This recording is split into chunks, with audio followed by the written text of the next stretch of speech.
Dead Frequency, a novel. Survive first, feel bad about it later.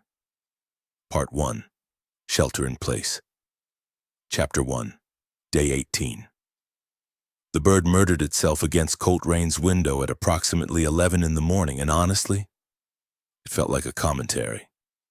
Colt had been standing at the glass for the better part of an hour, staring down at East Ridgeway Drive like some kind of haunted hermit. The street below was empty in that post-apocalyptic way that was becoming depressingly familiar. No traffic, no dog walkers, no UPS trucks, just a whole lot of absolutely nothing under a sky so blue it seemed personally offensive. Somewhere out there, a single delivery driver on a scooter buzzed past like the last bee on Earth. And then even that was gone.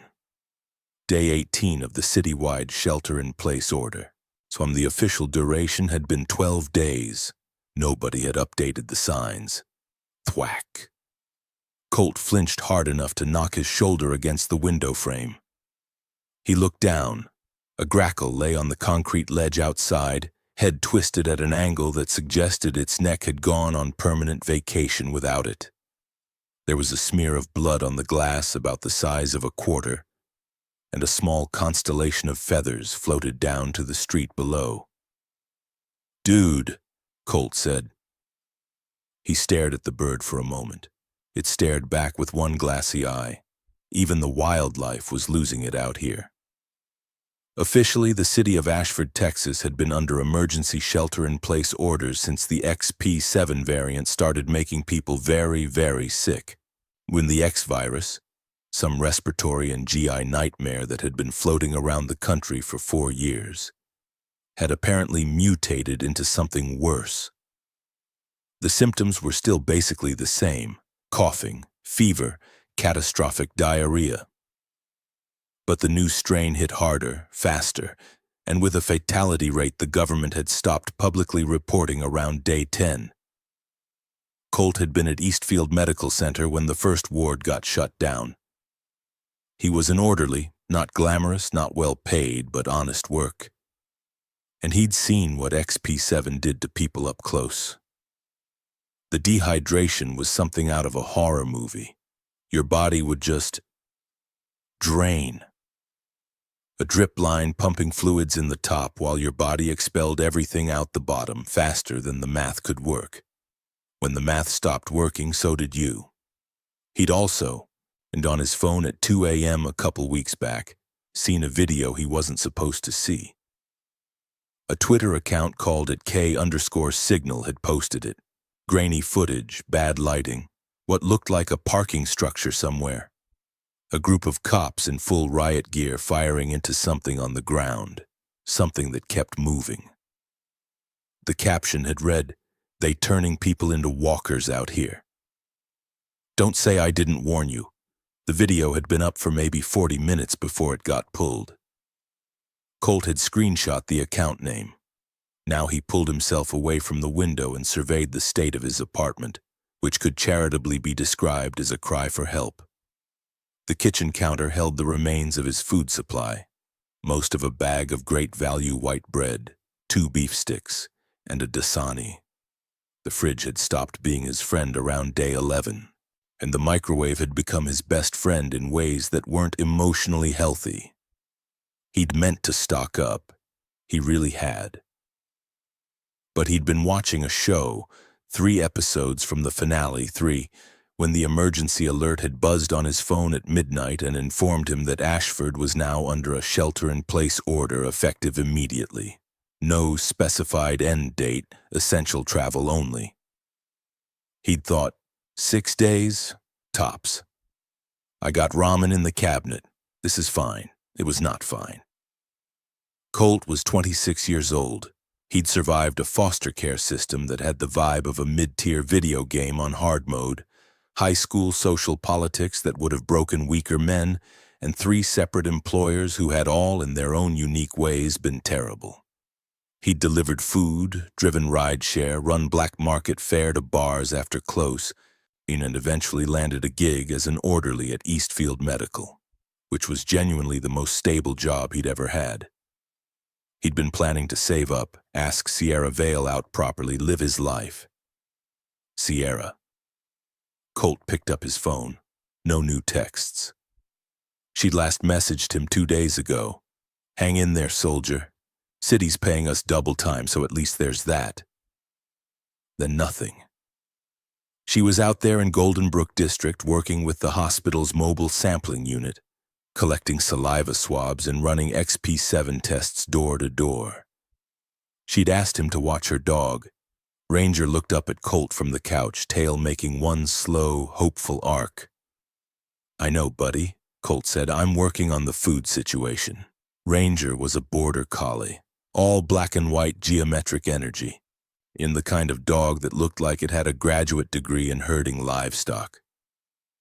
Sierra had called him her emotional support animal, which, knowing Sierra, was probably simultaneously sincere and slightly ironic.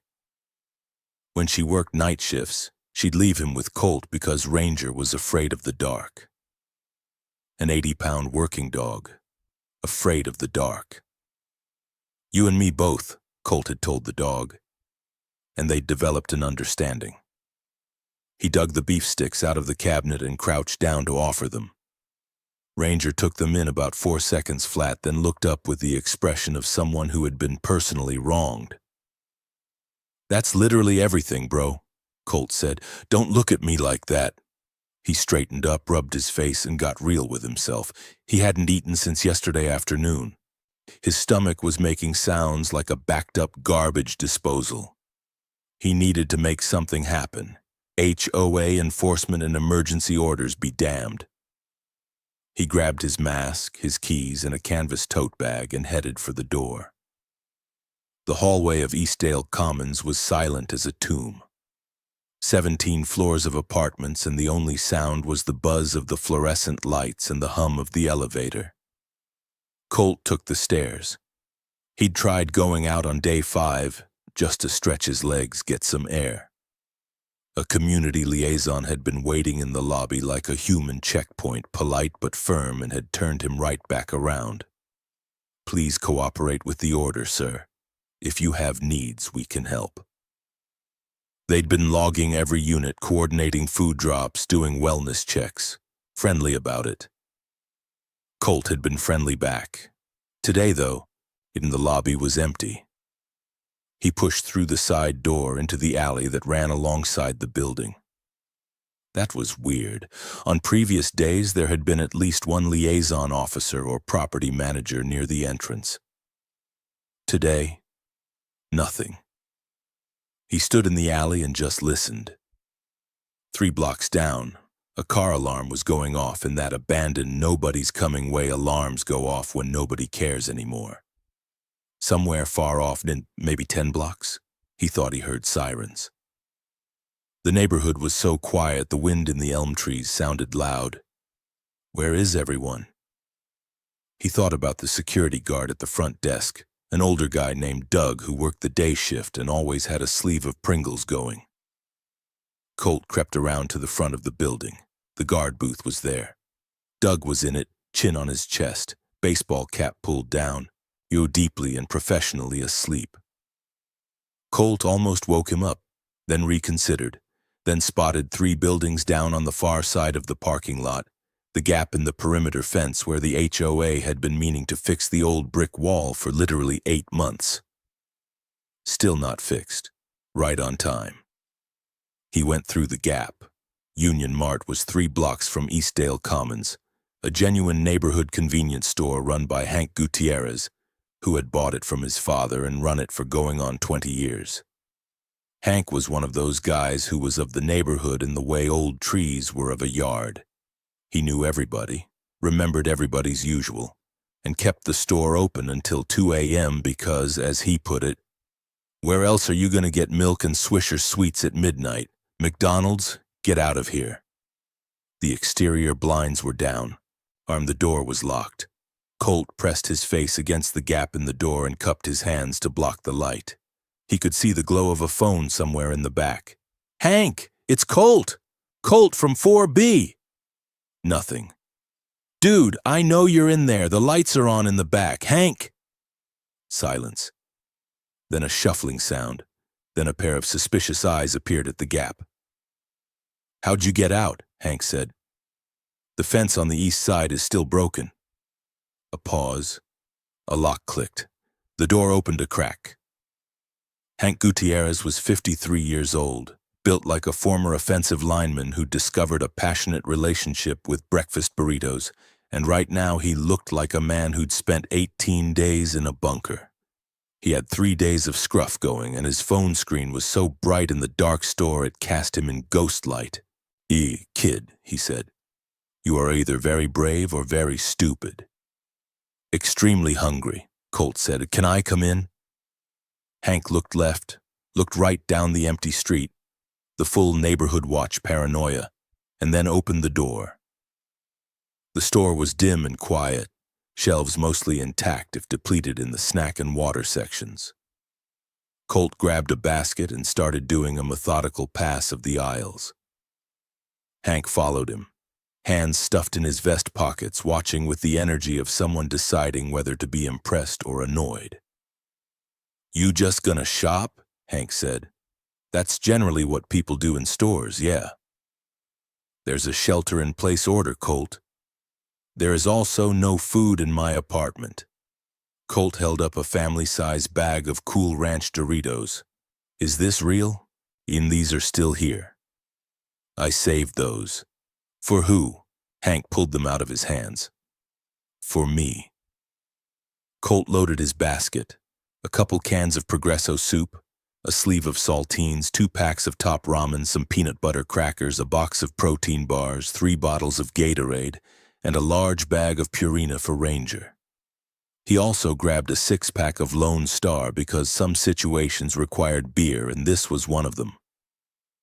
"Total comes to $64.50, Hank said, ringing him up from behind the counter. $64.50 for survival rations, are you kidding me? Are those Gatorades not real? Is that dog food imaginary?" Hank tapped the register. $64.50. Colt paid. Hank was helping load the bag when both their phones buzzed simultaneously. They looked at their screens, and it was an official emergency alert from the city of Ashford. City of Ashford emergency notice. Unspecified disturbances reported in multiple districts. All residents, please remain in your residences until further notice. Non-essential movement carries significant risk. If you require assistance, contact your community liaison. They stared at their phones. "What disturbances?" Colt said. "Check Twitter," Hank said. Colt already was. His feed had gone nuclear in the past hour. A cascade of videos and posts, geotags all over Ashford, people posting from their windows and balconies. A lot of it was the standard chaos you got when the internet got a hold of something scary before officials could manage the narrative.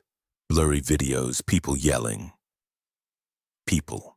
To one particularly viral post, already at 8,000 retweets, showed a body on the sidewalk in the Golden Brook district that was moving in ways bodies generally didn't. He found at K_signal again. The account had been quiet for days. But there was a new post, time-stamped 22 minutes ago. At K_signal. Ashford is gone. Those of you with somewhere to go, go. Those of you who don't, learn fast. This is not a drill. And it is not a hoax. The XP7 subjects have been active in controlled conditions for 6 weeks. We just lost control of the conditions. Colt's thumb stopped scrolling. XP7 subjects. Active, 6 weeks. Someone in the comments had replied, "What does active mean exactly?" K_signal had replied to that too, like the ones in the videos. Active like that. Colt looked up from his phone. Through the store's front window, the street looked the same. Empty, calm. The afternoon sun laying gold stripes across the pavement. The sky was completely beautiful and completely indifferent. "I need to tell you something," Hank said. "I need you to tell me something," Colt agreed.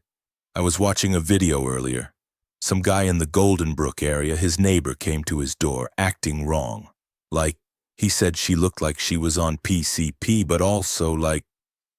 Hank struggled for the word. Like the lights were off upstairs, but the body kept going. Dead, Colt said. The word came out flat. Hank looked at him. That's a word I wasn't going to use. How do you kill one? Hank was quiet for a moment. The video I saw. The head. They didn't stop until the head was done. Colt's phone buzzed. He's a text from a number he recognized as Sierra's co-worker, Priya. Colt. Sierra asked me to tell you she's okay, but phones are cutting in and out. She's at the Golden Brook deployment. There's been an incident at the gas station on Meridian, a big one. We can't get a full signal to her. She was trying to reach you. He was calling back before he'd finished reading. It rang twice and went to voicemail. Then, just as he was about to try again, a sound reached them that he would later describe as the universe deciding to get dramatic about everything all at once. An explosion. Not a small one. A full-throated boom that rattled the store windows and sent a column of orange fire climbing into the sky somewhere west of where they were standing. The ground shuddered. Car alarms went off on 3 streets simultaneously. A car alarm down the block started its third rendition of whoop, whoop, whoop. The fire was in the direction of Golden Brook. Colt's phone rang.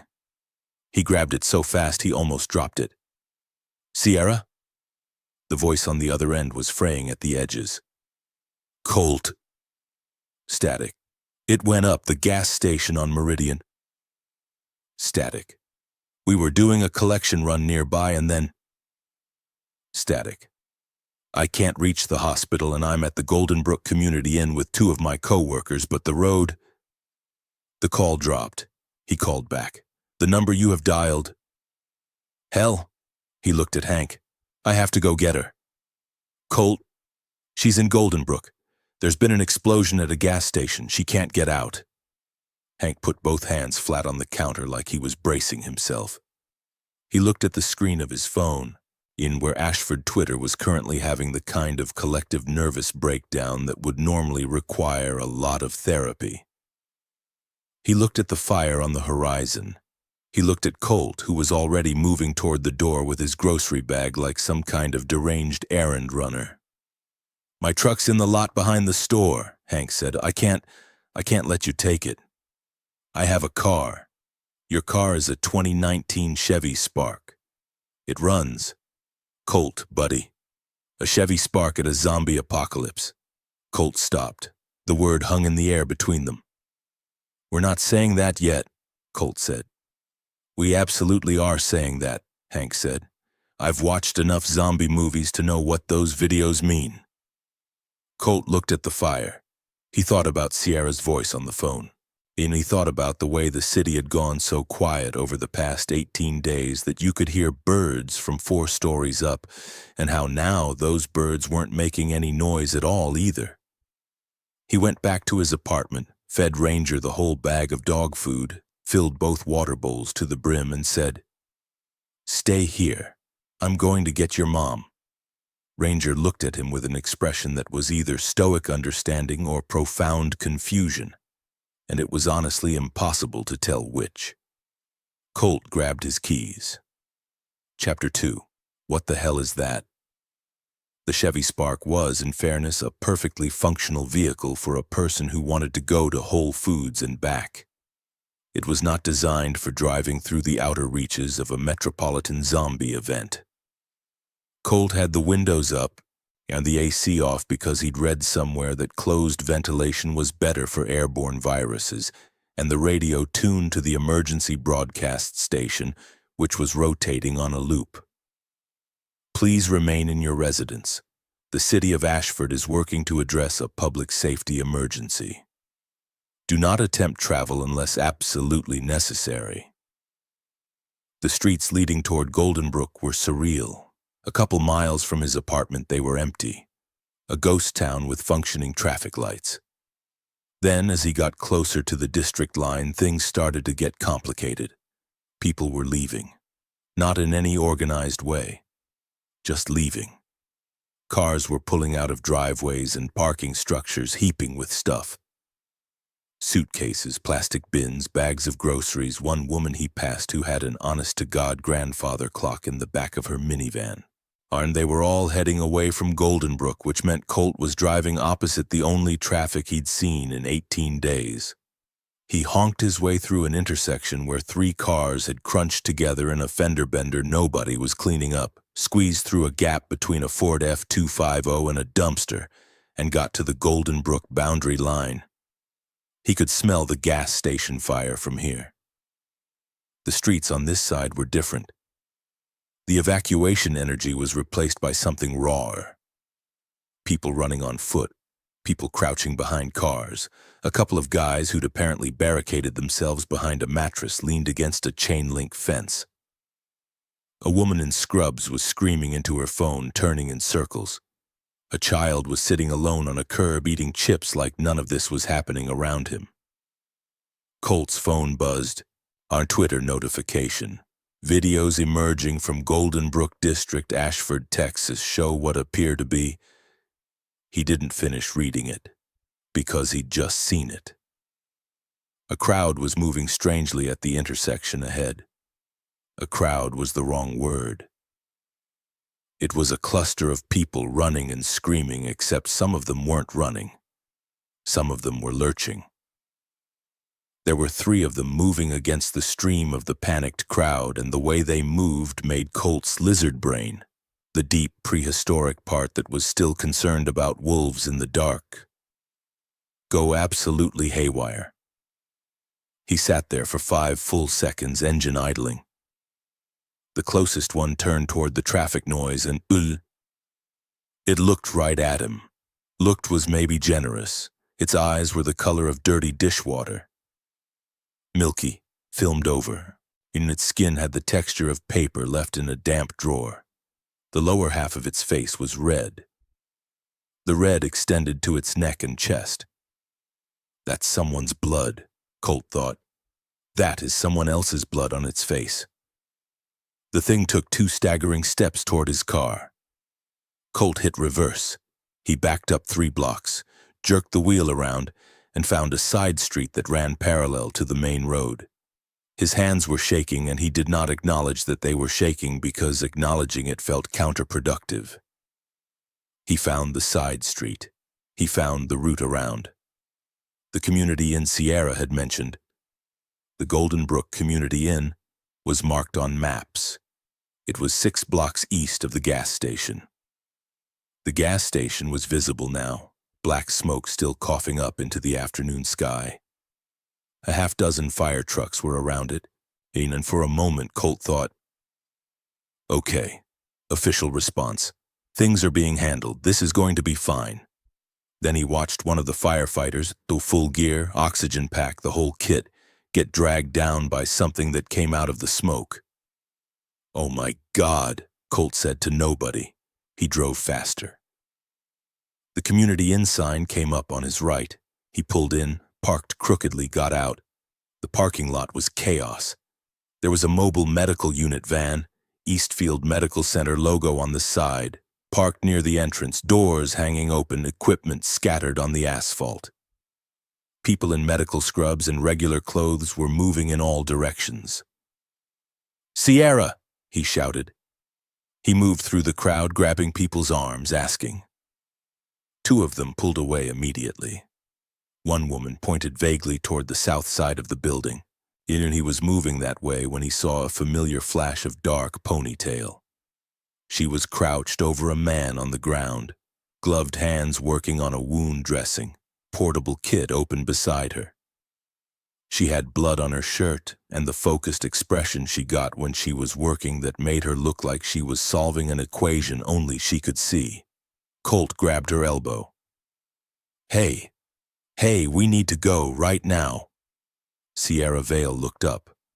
She was 25, small and sharp-featured, with the kind of face that could go from resting nurse face to "I will absolutely fight you in about half a second." Right now it was somewhere between exhausted and disbelieving.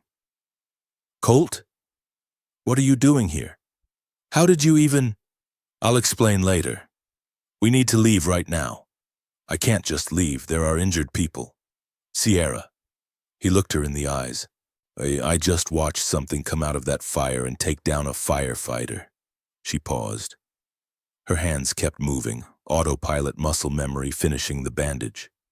Something, she repeated. A person, but not... He struggled. Not a functioning person, you know what I mean. She stared at him. Something shifted in her face. She'd been out here for hours. She'd seen things. My co-workers, she said, from the hospital. Where are they? They went to the gas station to help with the casualties. Her voice was controlled in the way people controlled their voices when they were not letting themselves think about what they were saying. 15 minutes ago, they haven't come back.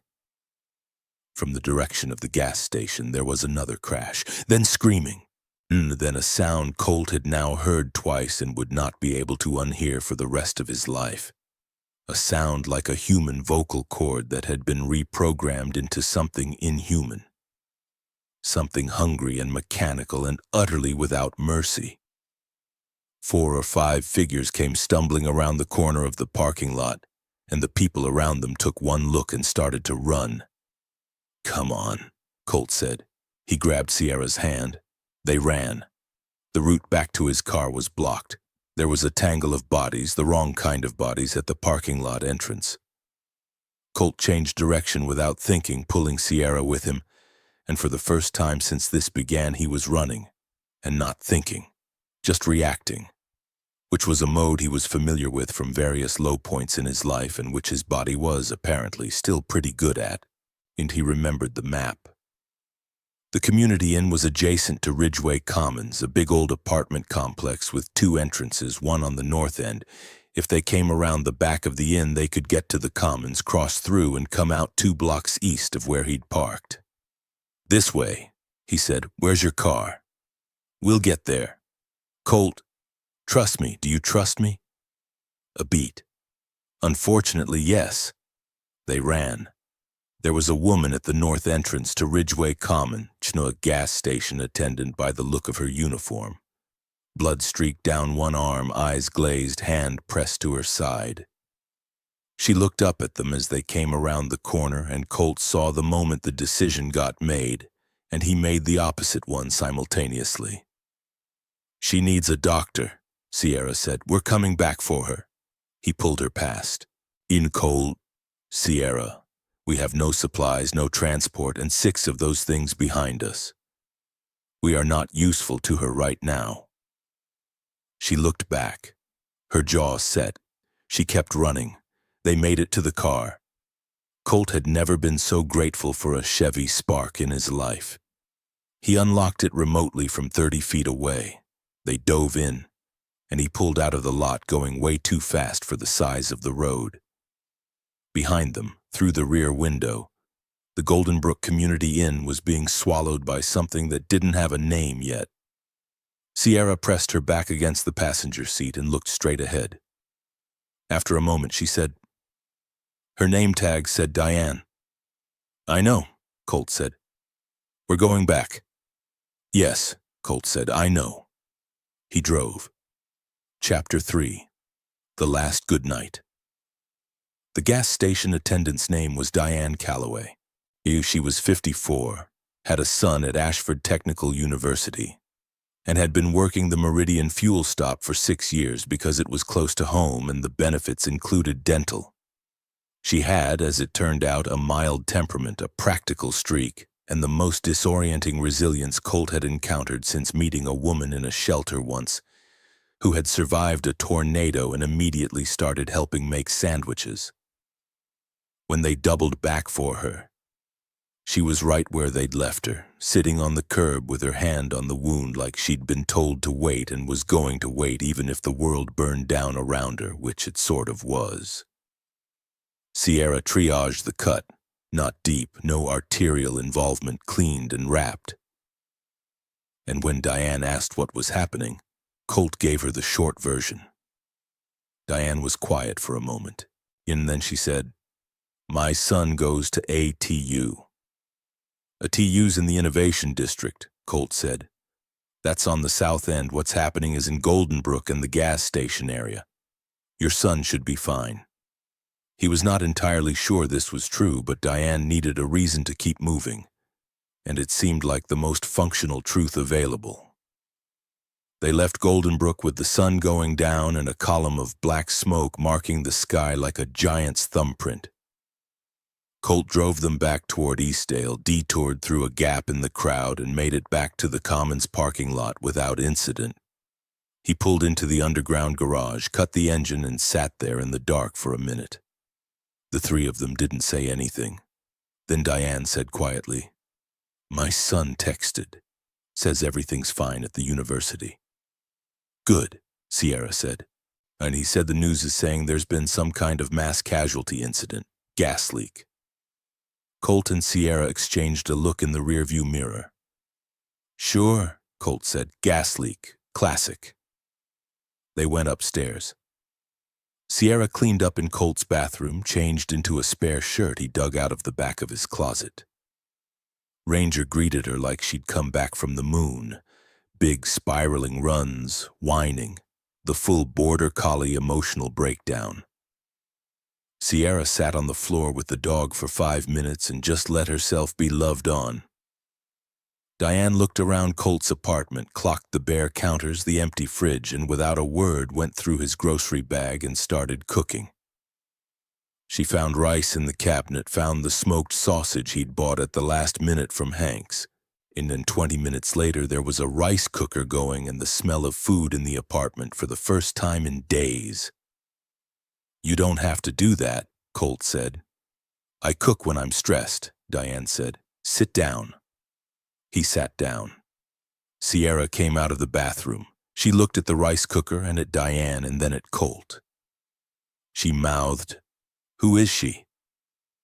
Colt shook his head like, "I'll explain later." His phone had reconnected to a weak signal while they were in the building. He opened Twitter. It was bad in the way the internet was always bad when something big was happening.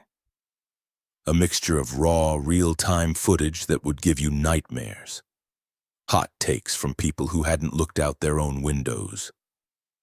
Government accounts posting the same form letter about ongoing public safety situations.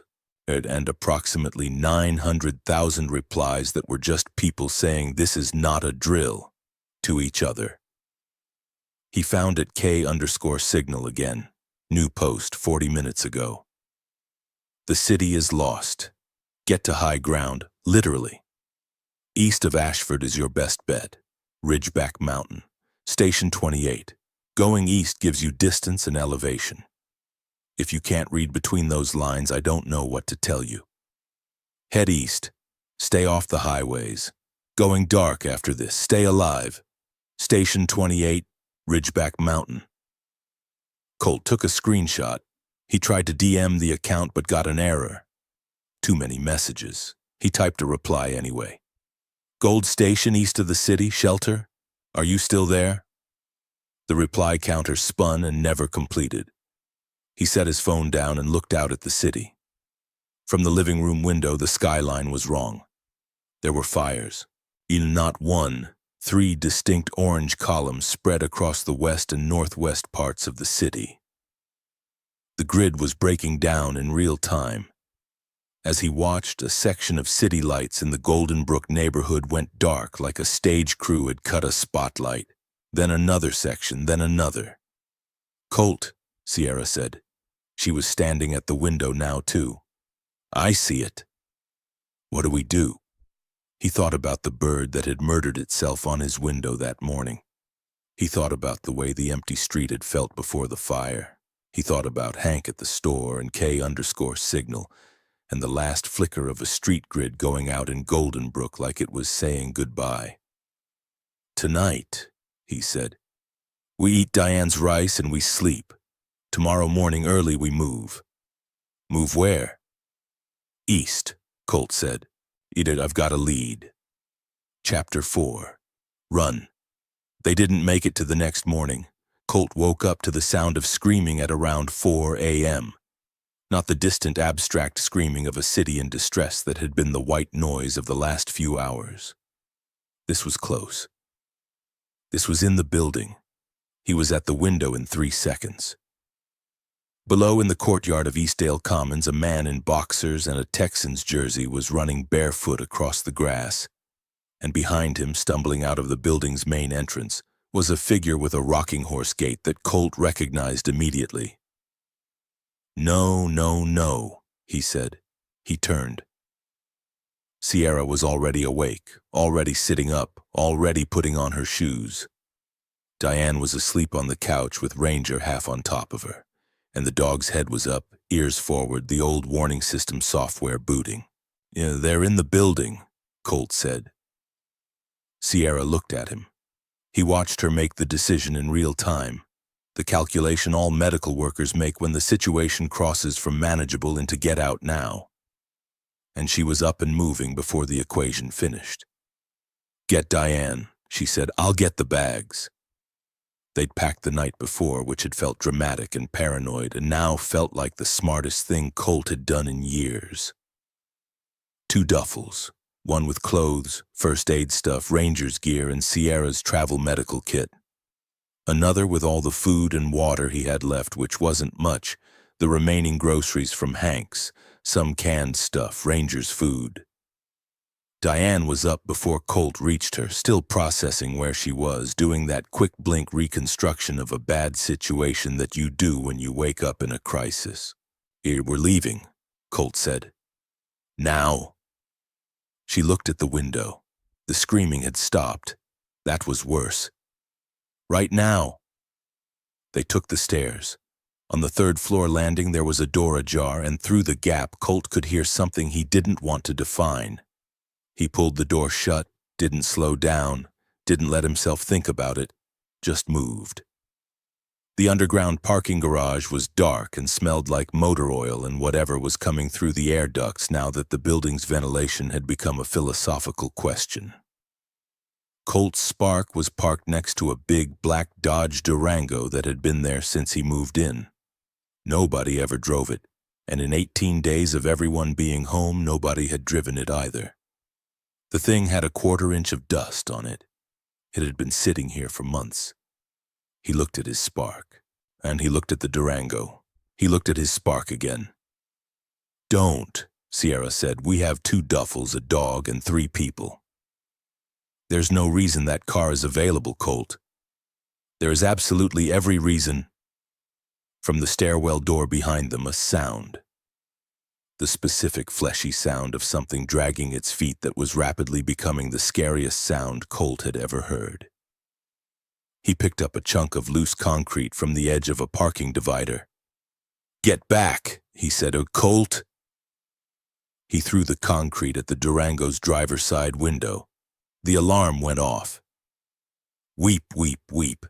And from the stairwell came an immediate answering moan and then a crash as whatever had been moving toward them changed direction. They tracked sound, Colt noted, and in the background of his brain where calm observations went to wait while the panic operated the controls. He reached through the broken window, unlocked the door, and had the Durango hot-wired in 4 minutes. It was a skill he'd picked up at 17 and had felt vaguely embarrassed about ever since. He was not embarrassed about it now. He pulled out of the parking garage at speed, through the security gate that folded under the Durango's bumper like it was made of suggestions. Outside, Eastdale Commons was breaking down. People were pouring out of the building in various stages of dress and panic, some of them running toward parked cars, some of them just running. Every car alarm in the lot was going, which was both useful and terrible because whatever was inside was tracking sound and could hear all of it. Colt threaded through the chaos without stopping. There was a moment, he would think about this later, where he saw 2 people at the edge of the lot waving at him. He knew them, or at least recognized them from the elevator and the mailboxes. A young woman, a man with her, blood on his shirt, both of them screaming his name. He floored it. The Durango left the parking lot. Sierra was staring straight ahead. Her jaw was tight. She didn't say anything. "We can't," Colt started. "I know," she said. "If we stop." "I know, Colt." Behind them, the parking lot continued to collapse into something that was going to be on the news forever, if there was still news. Ranger was in the back seat, pressed against Diane, who had one arm around him and the other hand clutching the door handle like it was the one stable thing left in her world. She was looking out the rear window and not talking, and Colt wasn't going to ask her what she was seeing. He drove east. Chapter 5. Survival 101. The base of Ridgeback Mountain was roughly 30 miles east of central Ashford. The highway would have been faster, but the highway was the highway. A lot of evacuation traffic and abandoned vehicles, with the additional value-added feature of whatever was moving through the gridlock that wasn't a person anymore. Colt took the back roads. It took 45 minutes of driving through an increasingly quiet landscape, the city thinning out into suburb into commercial strips, commercial strips into farmland and scrubby Texas hill country. Before the first signs for Ridgeback Mountain State Park started appearing on the green highway signs. The sun was coming up. The sky went from black to purple to the pale gold of early morning, and Colt thought absurdly that it was one of the nicer sunrises he'd seen, and that this was a very strange thing to appreciate right now. He pulled off the highway at a cut-through road that looped around toward the mountain foothills, stopped the Durango at a wide turnout, and let himself breathe. "Okay," he said. "Okay. Is everybody good?" Sierra asked. "Relative term," Diane said. Ranger climbed into the front seat and put his head on Colt's shoulder, which was, objectively, the best thing that had happened all night. "Good boy," Colt said. He meant it profoundly. And they sat there for a minute and watched the sunrise and didn't talk about Ashford and didn't check Twitter and just let the light come up over the hills. Then Colt's phone buzzed, a text from an Ashford number he didn't recognize. "Colt. Where are you? This is Hank from Union Mart. Long story. Got your number from Sierra's building's emergency contact list. I'm at the Mountain Foothills Cutoff, Route 7. Where are you?" Colt looked at the road sign in front of him. "Route 7 Cutoff. 0.2 miles, he typed back. Turn around. I'm 0.2 of a mile behind you." A minute later, a white pickup truck with Gutierrez Distributors stenciled on the door came rolling back around a bend in the road. It stopped. Hank climbed out. He was wearing cargo shorts, a faded Spurs shirt, and an expression of profound vindication. "I told you your car was too small," he said. "And yet here we are," Colt said. "And yet here we are." Hank looked at the Durango. "You steal that?" "Borrowed indefinitely." "How did you get out?" "When the building alarm started going off, I figured it was time. I have a storage unit behind the store." He jerked a thumb at the truck bed, which was crammed floor to ceiling with tarps and neatly organized boxes. "I've been running emergency prep scenarios in my head since approximately 2012. Sierra leaned out the window. "Hank. Sierra." He nodded at her with the energy of a man who had prepared for exactly this situation and was experiencing the specific grim satisfaction of being right.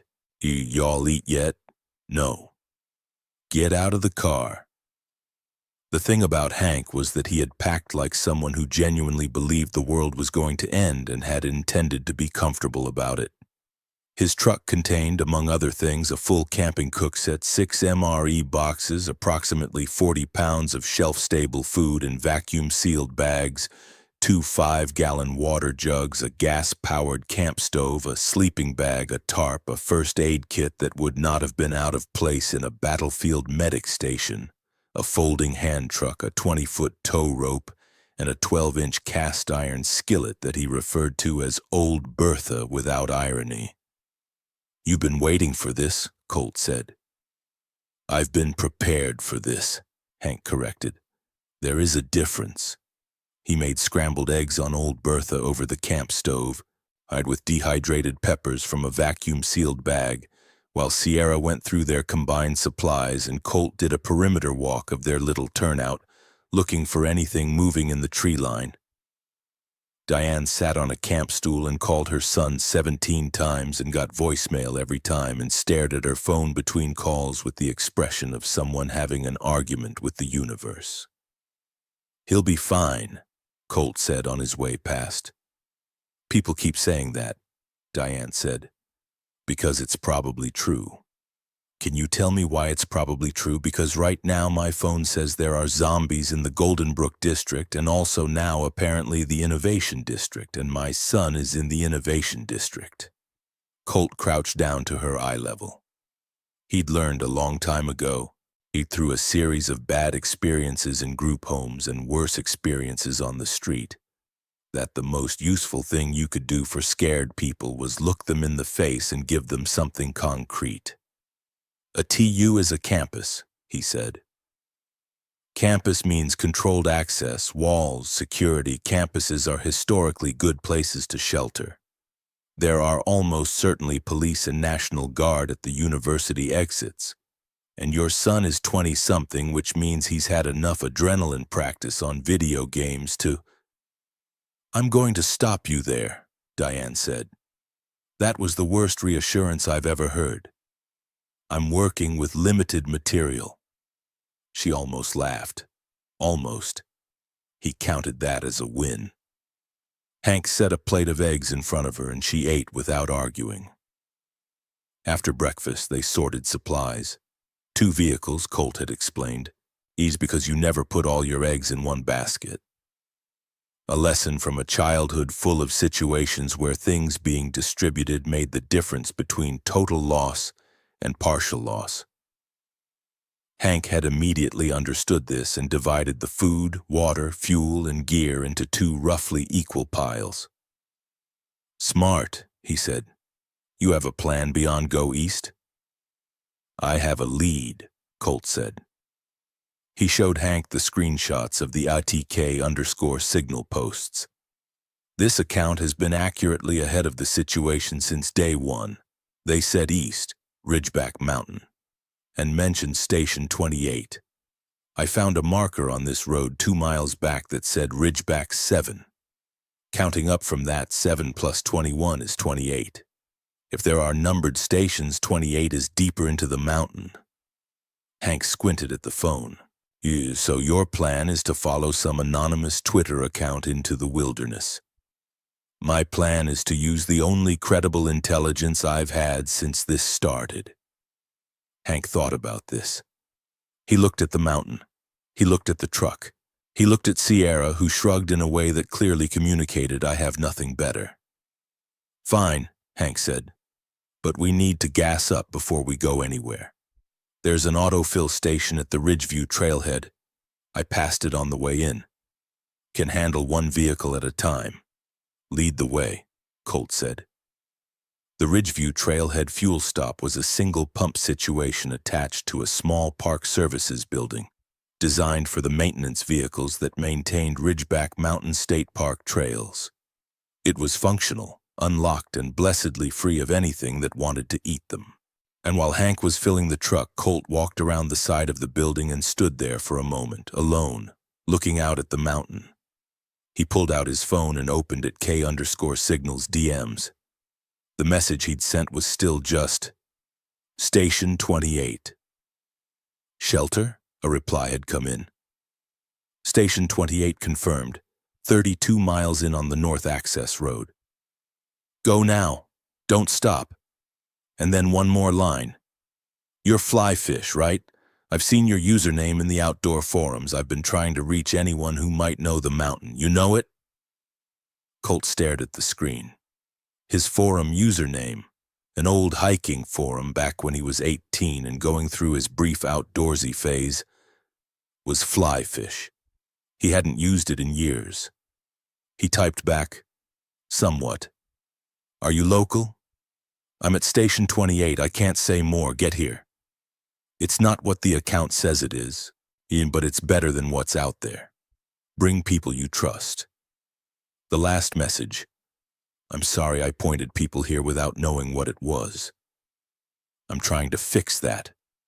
Colt put his phone in his pocket and went back to the vehicles and didn't say anything about it because he wasn't sure what it meant yet, and saying something you weren't sure of was how you broke people's morale in situations where morale was the last functioning system. "All good?" Sierra asked. "All good," Colt said. "Let's go." Chapter 6. Save or Not. Ridgeview was the kind of place that existed because a mountain got developed and the people who'd lived on the mountain had to go somewhere, so they built a village at the base and put a gas station and 3 restaurants in it and called it a community. Before the XP7 situation, and it had been the staging area for hiking groups and weekend warriors going up Ridgeback. It had a certain cheerful, transactional vibe. Now it was the quietest place Colt had ever been. They drove through Ridgeview with the windows cracked, listening for any sound, moving at 10 miles an hour. The main street's shops were dark. The taco spot, the gear store, the bait and tackle place. Wrecked cars at the intersection where the access road met the state highway. A dog running alone down the sidewalk, collar and leash trailing. The Ridgeview Community Services building was a 2-story brick structure on the access road, and there were people inside. Colt saw it first, a flash of movement at a second-floor window, then another. Then a hand pressed against the glass, then faintly the sound of shouting. "Stop!" Sierra said. I see it. There are people in there. There were also, moving around the building's base, approximately 30 of the other kind. They'd been quiet, drawn, Colt assumed, toward sounds coming from inside the building, shuffling in that loose, purposeless-looking way that still somehow always ended up pointed at something living. The crowd of them was thick enough around the main entrance that the wide glass doors had spiderwebbed. "We can't," Colt said. "We can't just leave them." He kept the Durango moving slowly. The people inside the building were screaming now, had seen the vehicles, were banging on the glass. He could see faces, adults, kids, a man in what looked like a National Guard uniform. There was a deployment here, he realized. They tried to help this town and got trapped. "There are kids in there," Diane said, aid from the back seat. Her voice was very quiet. Colt's hands tightened on the wheel. "Colt?" Hank's voice crackled over the walkie-talkie they'd set up between vehicles. "You seeing this?" "I'm seeing it. We can't help 30 people against that many of them, Hank. We don't have the firepower." A long pause. "I know," Hank said, but he stopped his truck. Colt watched in the rear view as Hank sat there. Then the truck door opened and Hank got out with his baseball bat, an aluminum Rawlings that he'd bought for his nephew 3 Christmases ago, and Colt's stomach dropped. Hank, get back in the truck." "They're just standing there eating people, Colt." "Hank, there are children." "I know." Colt put the Durango in park. "I know, but what's your plan here? You're one man with a bat against 30 of them." "I've got a truck full of gas cans." Colt sat very still. He looked at the gas cans stacked in Hank's truck bed. "You want to use our survival fuel reserves to set fire to a crowd of them in a commercial district," he said. "If it clears enough of them that the people inside can get out." "Hank, we have maybe 3 gallons of extra gas. That will not take out 30 of them and the fire will spread to the building, and then what?" "So you want to just drive past?" Sierra grabbed Colt's arm. He looked at her. Her face was doing something complicated. She'd seen what was in Golden Brook. She knew the math as well as he did. "He's right," she said softly. "We can't save them right now." "I cannot watch children die," Hank said on the walkie. They're not dying right this second," Colt said. He put the Durango back in drive and came alongside Hank's window. "The building is brick. The entrances are holding. They have time that we do not currently have. If we get to Station 28 and it's what K_signal says it is, there are resources, maybe vehicles, maybe a radio, that could help us come back for them. Right now, with what we have, we are 2 vehicles with 5 people and 1 dog. That's what we are. Do you understand me? Hank's jaw was working. He looked at the building. He looked at the faces in the windows. Yeah, he said at last. Yeah, I understand. He got back in his truck. They drove. For about 40 seconds, neither vehicle moved very fast. Then something came around the corner of the building. A single figure lurching fast. He pulled toward the sound of the engines. And it made it to within 50 feet before Colt accelerated away, and that was the end of lingering. Nobody talked for a while. Then Diane said quietly, "My son texted. He says he's at the library on campus with some other students and a professor. He says it's okay." "Good," Colt said. "He says they're going to try to leave for the mountain." Colt's eyes went to the rearview mirror. "Did he say which way they're going?" "The highway." "Tell him not the highway," Colt said. "Tell him back roads and tell him to find the numbered markers on the Ridgeback Access Road, Station 28. Tell him that." Diane's thumbs moved across her screen. A beat. Then, "He got it," he responded. "Good." Colt exhaled. "He's going to be fine, Diane." This time she didn't point out that it was bad reassurance. Maybe because the universe had briefly backed him up. Chapter 7. What it cost, 3 things went wrong in the next 2 hours in the kind of compressed sequence that made Colt think the universe was operating on a scorched earth policy. First, the access road had a stretch where a cliff face on one side and a guardrail on the other left exactly 1 lane of clearance, and the lane was occupied by a wrecked pickup that had jackknifed and could not be moved by the Durango, because the Durango's push bumper was a suggestion, not a guarantee. Second, while they were figuring out the truck situation, the sound of the engines drew attention from a section of Ridgeview that had apparently not been as deep populated as it looked, and they were suddenly managing about 12 of the dead things in a parking lot with no real cover. Third, and most specifically bad, Hank got out to help push the wrecked truck, and in the process of getting the truck moved, made the kind of noise that functioned like a dinner bell, and the 12 became roughly 25, and the situation went from manageable to okay, we need to figure this out right now. What happened next was something Colt would later describe to himself as finding out. He had never been in a real fight. He'd been in plenty of fake ones. The kind where adrenaline and circumstance made 2 people push each other and shout things and maybe someone got shoved into a wall. But he had never stood in a parking lot in the Texas Hill Country with a folding shovel from a camping kit and deliberately put it through a reanimated corpse's skull. And then done it again. And then done it again. In each time while the thing in question was trying to eat his face. It turned out he could do it. He didn't feel good about the fact that he could do it, but he could. What he was not prepared for was how many of them there were and how, once you started, more kept coming. The sound, the wet percussive sound of the shovel, drew more, and each one you stopped drew more, and at some point the math was going to catch up with you in a way that couldn't be solved with a camp shovel.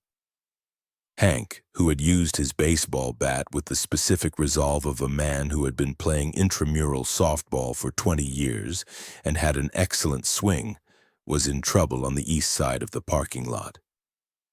Colt got there, managed to get the 2 of them back to back and held on. Then the wrecked truck groaned and moved.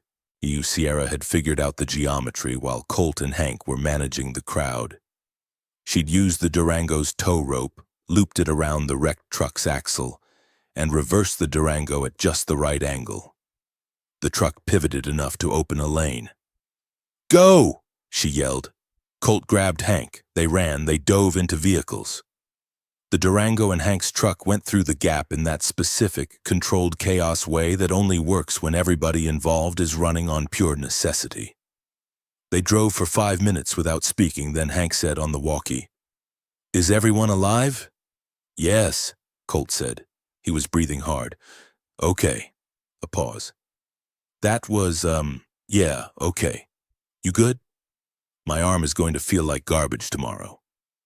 Yeah. Colt looked at his own hands on the wheel. They'd stopped shaking, but they looked wrong somehow, unlike they belonged to a different version of himself. Mine too. He pulled off at a wide shoulder with clear sight lines in all directions, and they stopped, and they breathed, and Diane handed out water bottles from the back, and nobody talked about Ridgeview for a while.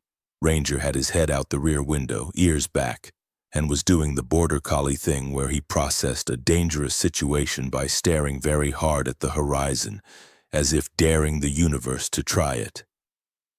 Good call on 2 vehicles, Hank said, coming around to Colt's window. That's the only reason we both made it through that gap. Wasn't luck, Colt said. It was planning. Hank looked at him for a moment in the way older people sometimes looked at Colt, like they were revising some earlier assessment. Then he nodded. Not bad for a guy who drives a Spark, Hank said. Drove, Colt said, past tense. They went back to the road. Chapter 8. K. They found a good spot at a curve in the access road where a copse of cedar trees screened them from the road, and a flat pullout gave them room to park both vehicles without being visible from the road itself. It was late afternoon. The mountain rose above them, green and indifferent. Hank made dinner, actual dinner, not just crackers and protein bars. On Old Bertha. MRE chicken and rice with the dehydrated peppers and some hot sauce he'd packed because you think I'm spending the apocalypse eating food with no hot sauce? I am not. It was the best food Colt had tasted in weeks, possibly in his entire adult life, though he acknowledged this might be context-dependent. A ranger ate out of his own bowl and then lay down beside Sierra with his chin on her knee, and went to sleep like nothing in the world could bother him, which Colt found deeply aspirational. After dinner, Colt pulled out his phone one more time. He had 2 bars. Barely, intermittently, but there. New DM from at K_signal. Station 28 is not a shelter, I'm sorry. It's a Nova Clear Biosciences research station. I thought it was emergency prep. It's not. I'm inside. I can't get out. But I can help you get in and I can help you get out again if you come here. Colt stared at this for a long time. Then he typed, "Why do we want to get in if it's not a shelter? Because there's someone inside who has a solution to what's happening, not a perfect solution, but a solution, and he can't leave without help. And there are people here who have other ideas about what to do with the solution, and those ideas are bad for everyone who isn't already rich and foreign." Another message. I know this sounds insane. Come anyway. Station 28 is at the north access marker on the mountain road. You'll see a fence line. Tell them you're alive. That's how they're sorting people right now. Colt put his phone away and stared at the cedar trees and the gap of sky above them where the first stars were appearing. He got up and walked around to the back of Hank's truck and dug his foot under the rear tire until he found the folded floor mat he'd tucked there during the reorganization at the trailhead. Under the mat was a flat Ziploc bag.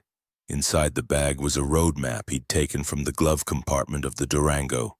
He folded around the sheet of paper he'd found in the abandoned military medic kit at the Ridgeview fuel stop, a kit that had been sitting in the supply room of the Park Services building, clearly left by someone who'd come and gone in a hurry. It was a hand-drawn map, rough but legible, green squares marking locations at various points along the Ridgeback mountain range labeled with numbers. Most were along the east side.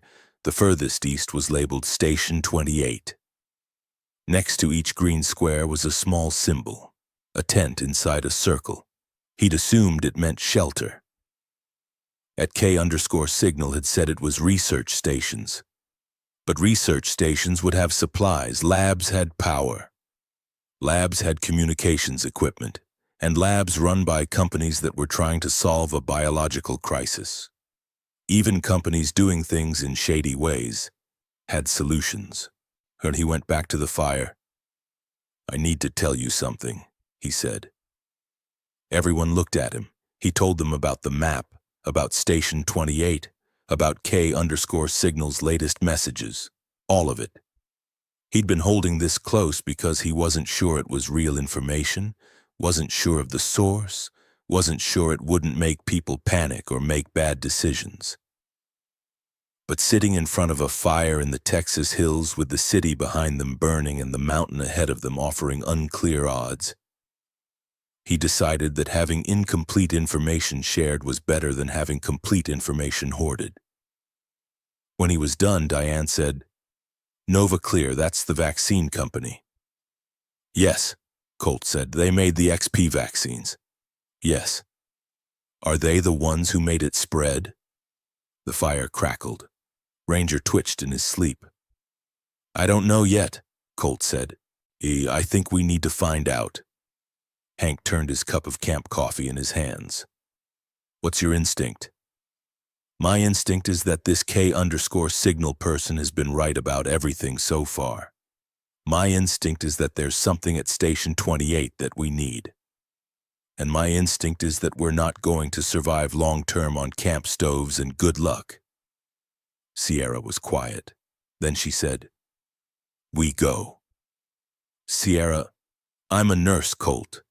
If there's a medical solution being developed, I want to be as close to it as possible." She looked at him steadily.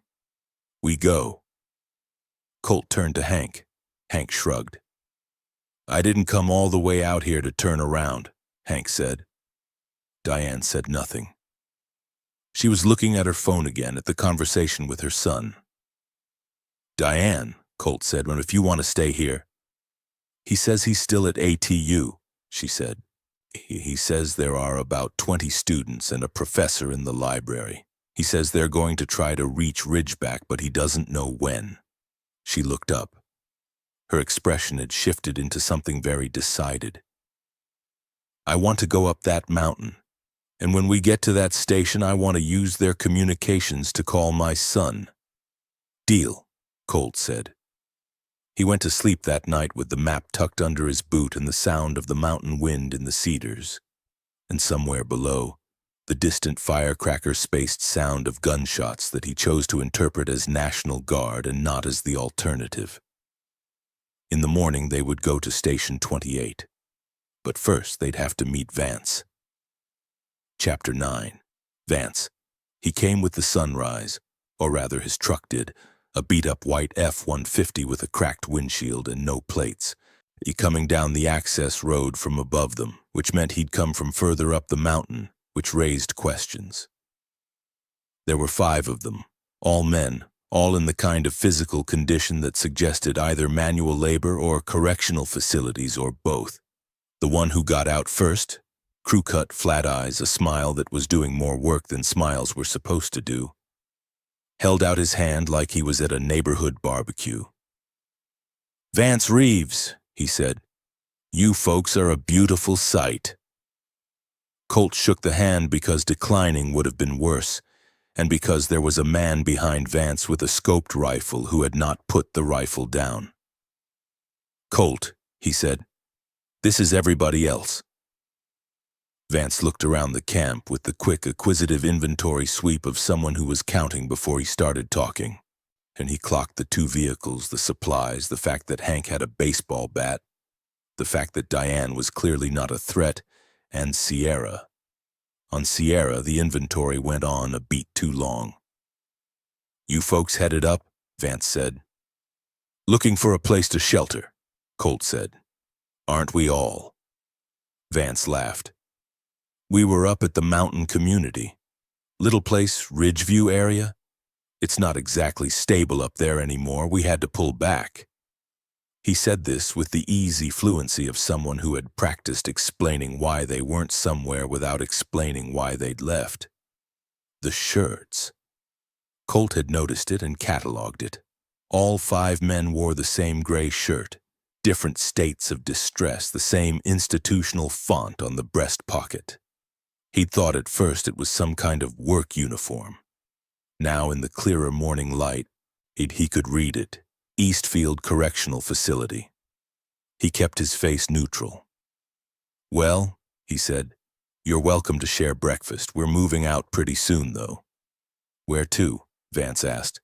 Still figuring that out, Vance smiled again. "See, that's funny because we were also headed somewhere specific. Had to leave some things behind when we cleared out of Ridgeview. Storage unit, property of mine. Place called the Burnside Development. Over in the ATU area, you know it? The abandoned high-rise construction project at the edge of the University District. Colt knew it because he used to drive past it when he was doing rideshare." "I know of it," Colt said. "Here's the thing." Vance moved a half-step closer. "My guys, they're good guys, but they're not exactly... They don't have what you have, with the experience of moving through the situation out there. We've been holed up for 3 days eating vending machine food. I would love to ask a capable-looking gentleman such as yourself for a small favor." Small favor.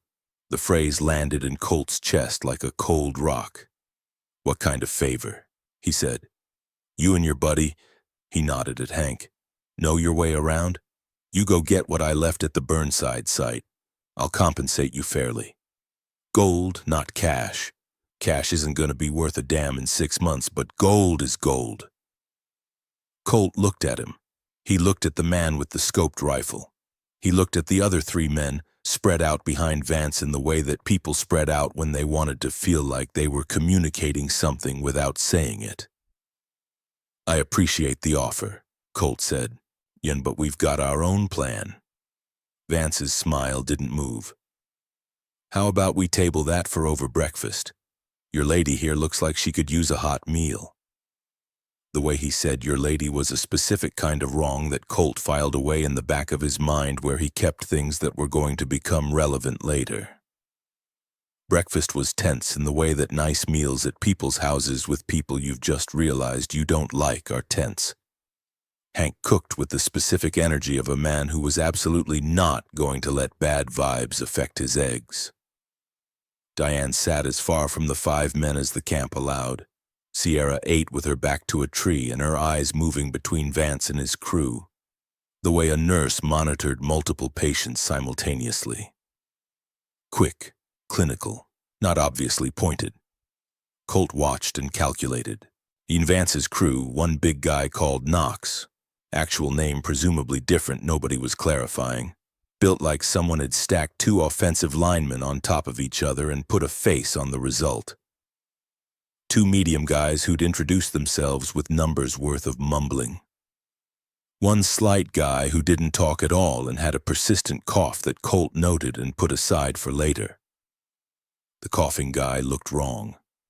His eyes had gone the color of old blood, red-rimmed and wet. He sat apart from the others and ate half his food and set it down. Vance waited until they were cleaning up before making his move again. "What if I told you," he said, pulling Colt aside, "that the gold is enough to change someone's life? 3-4 years of income?" "I'd ask who it's changing the life of," Colt said.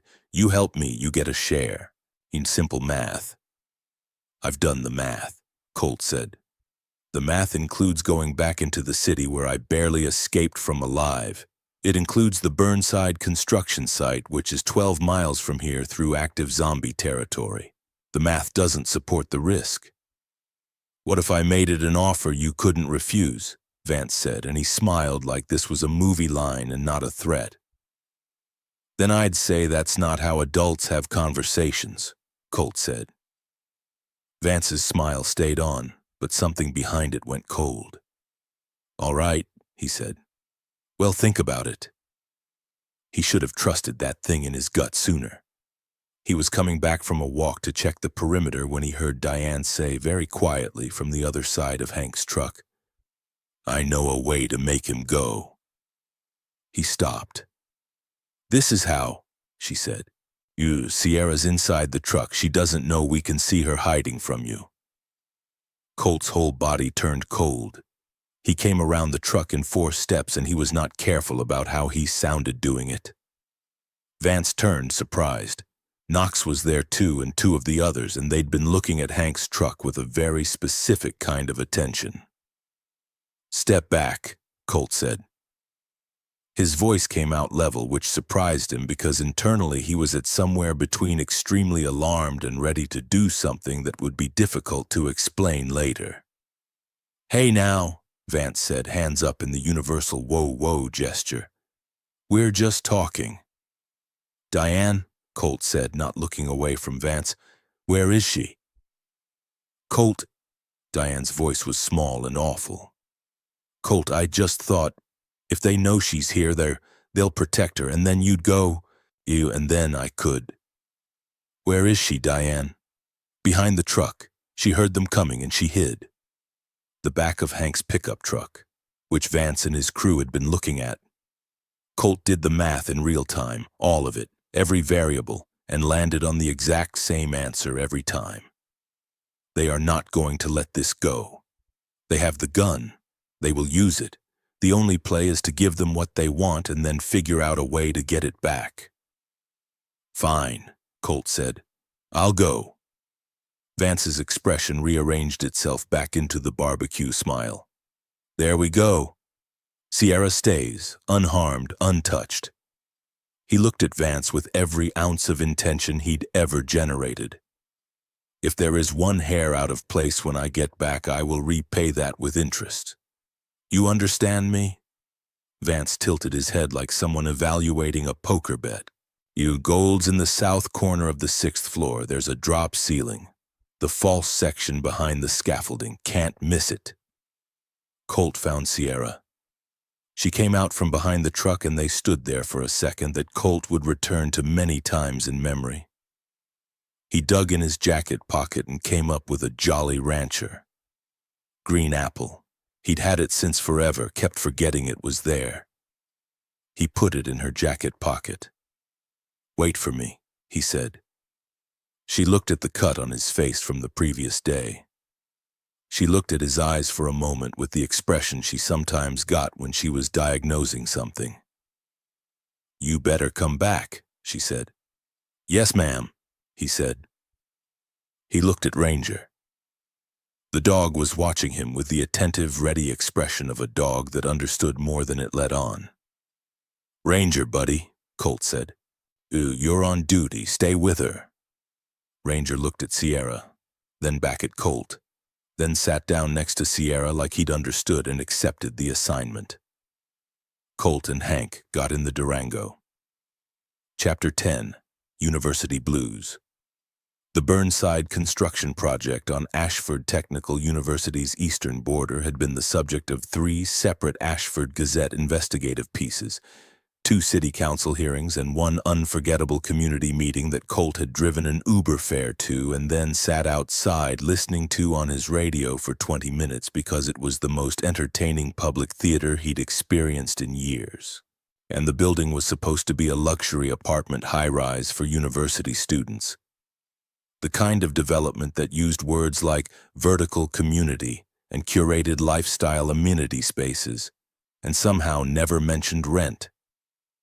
Construction had started, eaten 2 years and most of a contractor's reputation, and then stopped when someone ran out of money or patience or both, leaving behind an 8-story skeleton of concrete and rebar that had become, over the next year, part of Ashford's landscape the way eyesores do. Persistently, unapologetically, as if daring you to notice. The gold, apparently, was real. Vance had explained in the kind of detail that suggested he'd been thinking about it constantly. A fireproof box in the false ceiling of the 6th floor, southeast corner, containing gold bars from an investment account he'd liquidated before his legal troubles. Buried it before he went in, was coming back for it. "Classic," Hank said from the passenger seat as they drove through what had been the ATU commercial district and was now a particularly depressing still life. "What's classic?" Colt said. "Guy with a hidden gold cache. You see this in every disaster movie. Rich guy's always got a cache somewhere." "He didn't seem that rich." "No, but he acted like it." Hank looked out the window at a storefront that had been stripped to the studs. Gold makes people act a certain way even before they have it. The streets around ATU were bad in a specific way. Bad in the way places with high population density went bad, which was badly, quickly, and completely. And the student housing and apartment buildings had been ground zero for campus spread, and the streets around them showed it in the way all the streets showed it now. In the debris patterns and the absence of normal sound and the occasional shape that moved against expectation. They were quiet. They were navigating. Hank had taken the baseball bat apart and used a length of paracord to give it a wrist loop, which he wore with the confidence of a man who had decided this was his thing now. The Burnside building was where it always had been, minus the handful of construction trailers that had presumably been towed away at some point. The site's perimeter fence was a welded wire job, 16 feet high, with a padlocked gate that had not been padlocked at any point recently. The gate hung open. "Someone's been here," Hank said. Recently. They went through the fence. The building's interior was a specific kind of post-industrial quiet. Construction sites have a silence that feels like a pause, all the working sounds just not happening right now.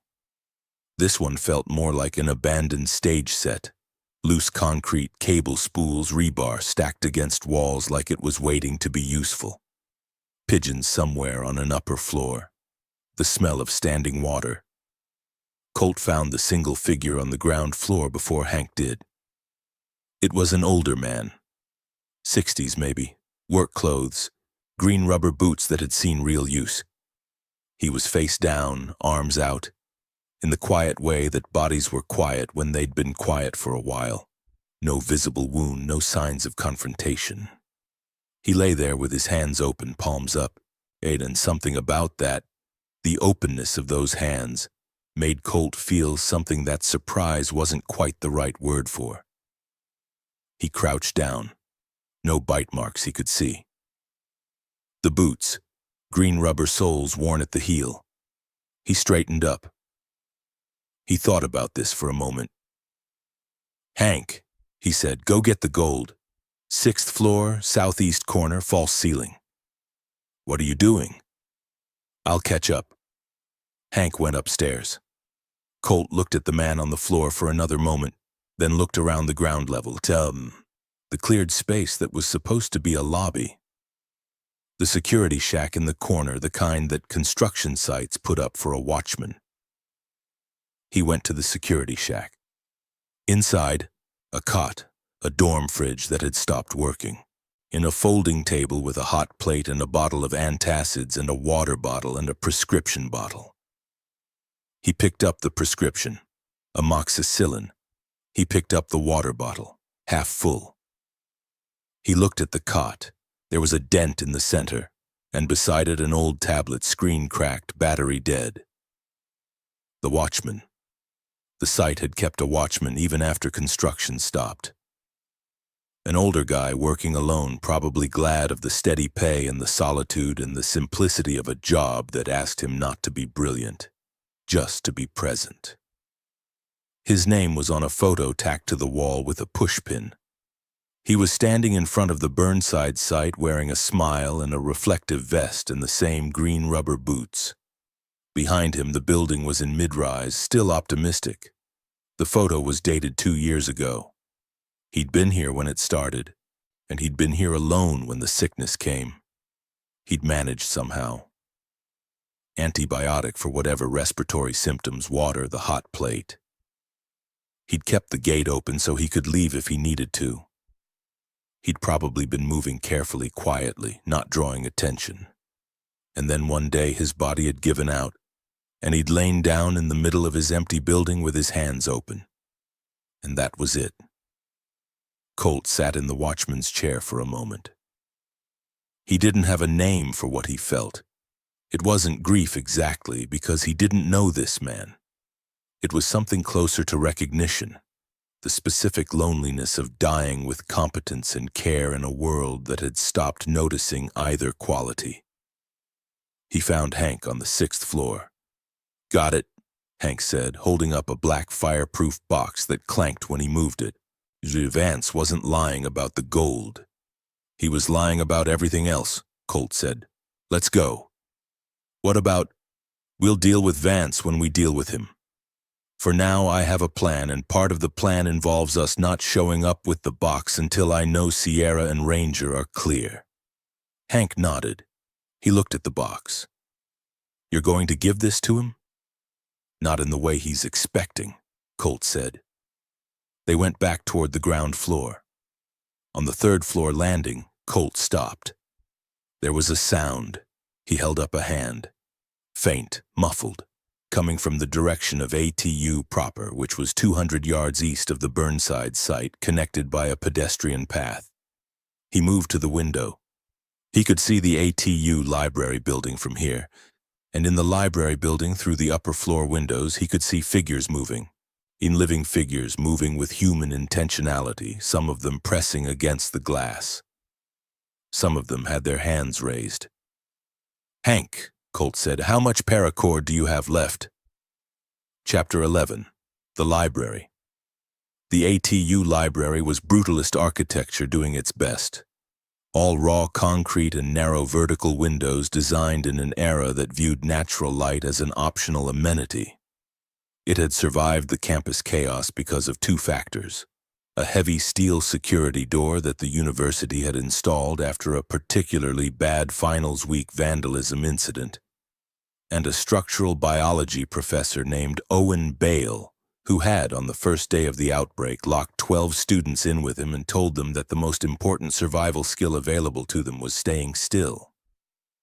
Professor Bale was a calm and gray-haired man in his mid-50s who studied epidemiology as a hobby and had, in the past 72 hours, apparently manifested an entire emergency management persona from somewhere in his professional background that he'd never mentioned before. He greeted Colt and Hank at the emergency exit with the measured composure of a man managing a controlled situation, and was clearly grateful for the company but not going to let that gratitude override his protocols. How many outside? He asked first thing. Clear line from the Burnside access path, Colt said. Maybe a dozen scattered in the surrounding blocks. Nothing concentrated on this building. Bale nodded. We have food for 2 more days. Water for 4. E-power's been out since yesterday. He looked at Hank's truck through the window with the focused interest of a man doing rapid resource calculation. What are you carrying? Some, Hank said. Not enough for 20 people for an extended period. 15, Bale said. We've lost 5 since the incident. He said it flatly, in the way that loss got compressed when there was no bandwidth to process it. Colt looked around the library. The students were a mix of late teens and early 20s. The specific demographic that handled fear with either performance or numbness. And these ones were doing a thing he recognized: the calibrated stillness of people who had decided that the best response to not knowing what to do was to wait for someone who did. He found the person Diane had mentioned. Jason Calloway was a 20-year-old engineering student who had his mother's jaw and his own brand of barely contained anxiety. And when Colt said, "I know your mom and she's okay and she's with our group," the kid's face did something that was hard to watch from a composed distance, so Colt looked away for a moment. "Can you get to her?" Jason said. "Working on it," Colt said. "She said Station 28. "Working on all of that," Colt said. "First things first." The first thing was a systematic assessment of the building, the exits, the surrounding zone, and what they had to work with. The second thing was the plan. He laid it out on one of the library tables using a campus map he'd found at the security desk. The Burnside building has a clear exterior on the west side, and the street between here and there is manageable if we go in 2 groups, with the group making noise on one end while the other end clears. We go through Burnside and out the back service entrance. That puts us on a residential street that runs west, which connects to the Route 7 access road. "You have vehicles?" Bale asked. 2. One of them is currently being held by 5 guys with guns who may or may not be cooperative. Bale looked at him steadily. Define may or may not.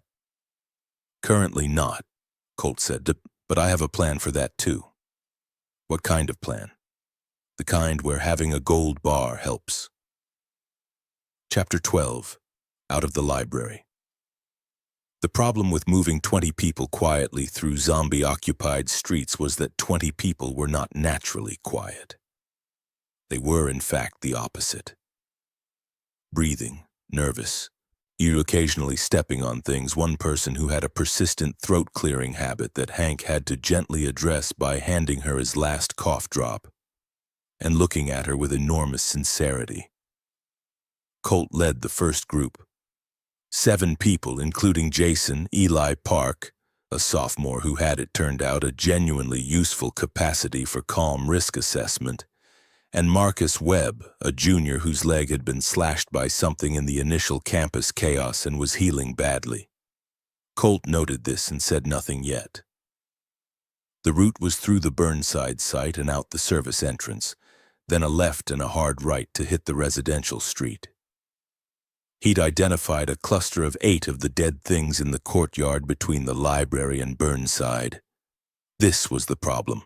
The solution, Hank's solution. He'd offered with the practical gravity of someone who had thought about this exact type of problem for 15 years. Was the fire alarm in the library's east wing. One person stays behind, pulls it in the east wing, comes out the west emergency exit, Hank said. Sound draws the cluster east, we go west. Who's staying behind? Bale said. Colt looked at Bale. Bale looked at Hank. Hank was already walking toward the east wing. Don't pull it until my group is through the courtyard, Colt said.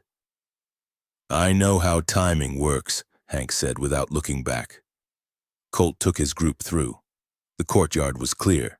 The cluster hadn't moved, hadn't noticed. Colt kept to the wall, kept the group moving in a compression file, kept them quiet in the way you kept people quiet when the alternative was very bad, and they were 60 feet from the Burnside entrance when the fire alarm went off in the east wing. The sound hit the cluster like a command. All 8 of the dead figures pivoted and went east in a lurching, purposeful mass. Colt watched them for exactly the half-second he needed to confirm direction, and then turned and said in the quietest voice that would still carry, "Move." They moved. The second group came through 5 minutes later with Hank at the back and Professor Bale at the front, and then they were all in the Burnside building and the route was clear and the plan was holding. Colt found the thing he'd missed on the first visit. At the back of the first floor, behind a pile of construction plastic, a set of keys on a hook. Site vehicle keys, a flatbed utility truck that was still in the service lot, dusty but functional. They had a third vehicle. He gave the truck's keys to Eli Park, who had mentioned in passing that he'd grown up on a ranch and could drive anything with 4 wheels. Then he split the library survivors between the 3 vehicles and arranged for the ATU group to take the access road while he dealt with the Vance situation. And Jason, he said, pulling the kid aside before they loaded up. Yeah? Your mom is up the mountain. She's with a woman named Sierra and a man named Hank. He paused. She's been worried about you. She's going to be very glad to see you. Jason looked at him. His jaw did the thing. He nodded.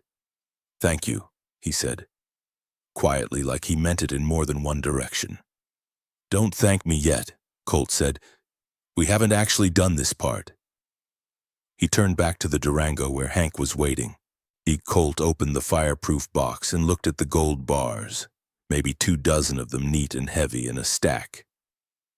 He took half of them out and wrapped them in the old canvas drop cloth he'd found in the security shack. The other half he put in a different bag. He tucked the watchman's photo in his pocket. He didn't know why. It just seemed like someone should know that man's name. Then he and Hank drove back up the mountain road to deal with Vance. Chapter 13. The camp was quiet when they pulled in. Too quiet, Vance was waiting by the fire ring with two of his crew visible and two not visible, which was a specific configuration that meant something. Knox was standing by Hank's truck with his arms folded and the expression of someone who had already decided how an upcoming conversation was going to go. Sierra was on the far side of the camp with her back against a tree and her arms behind her back. Ranger was sitting at her feet, ears flat, the specific body language of a dog that had calculated the threat level and arrived at a number it didn't like. Colt got out of the Durango. "You made it," Vance said. "I said I would." "You did." Vance looked at the Durango, then at Colt, then at the bag Colt was holding. "Is that it?" "Part of it," Colt said. He put the bag down between them and opened it. The gold bars caught the afternoon light. Vance's expression did the thing people's expressions did when they saw significant wealth. The micro drop of guard, the forward lean, the eyes going slightly unfocused on the immediate social context. In that half-second, Colt moved, not toward Vance, toward Sierra, and he crossed the distance in 4 steps, got behind the tree she was against, and cut the zip tie on her wrists with the folding knife he'd been carrying since Ridgeview. She hissed in a breath. Her wrists were raw. "I told you," Vance started. "I said I'd bring the gold," Colt said. "I didn't say I'd hand it to you with her still tied up." He stepped in front of Sierra. "We're going to do this differently." Knox unfolded his arms and straightened up. The 2 guys who'd been not visible appeared at the tree line. "Vance," Colt said, "you have 5 men. I have 2 vehicles.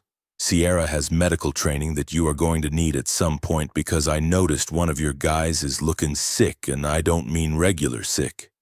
He looked directly at the man with the cough, who was sitting against the truck and not participating. "And I have leverage, which is, right now, the only people between you and 30 zombies coming up this road are me and Hank. And if you do anything regrettable, that leverage evaporates." Vance was quiet. He was doing his own math.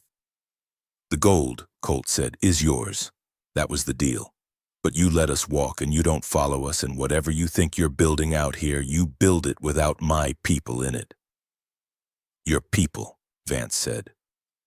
Something shifted in his voice, not angry, more contemplative. "You're interesting, Colt. Flattering decision." A pause that lasted precisely as long as it needed to. "Take your people," Vance said. "But leave the medical kit. Half." Colt looked at Sierra. Sierra's jaw moved once, almost imperceptibly. And then she went to the supply bag and moved half the medical supplies to a separate pile on the ground. "Pleasure doing business," Vance said, crouching over the gold. Colt got everyone in the vehicles. Hank's truck, the Durango, and the ATU flatbed with Eli and the library group now appearing at the road junction. 3 vehicles. He'd take the math. As they pulled away, he saw the coughing man watching them from beside Vance's truck. The man's eyes were the color of old rust. He raised one hand. Colt didn't stop. Behind them, somewhere below the access road, there was the sound, far off, distorted by distance, of something that was not any kind of animal sound, but that the brain still processed as the warning it was. He drove faster. Chapter 14. The truth about Kyle Station 28 was real, and it was marked by a concrete post on the north spur of the access road, painted with the same high-visibility chevrons as the other station posts, and behind a fence of welded steel that was higher and newer and more serious than anything the state park used for maintenance infrastructure. The fence had a gate. The gate was monitored. 3 cameras visible mounted above the gate and on adjacent posts. A speaker system, and Colt noted this specifically. No visible personnel, which either meant it was automated or meant the personnel were inside where they couldn't be eaten. He stopped the Durango at the gate and waited. After a moment, a voice came through the speaker. Male, young, slightly hoarse. "Are you alive? Non-responsive or verbal confirmation, please?" "Alive," Colt said. 3 vehicles, 17 people. E1 dog. A pause. Are any of you injured? Bites or scratches from the dead? We have some scrapes. 1 person with a leg wound from debris. Nothing from the dead that I'm aware of. Another pause, longer. Then, Colt Rains? Fly fish? Colt stared at the speaker. Yeah.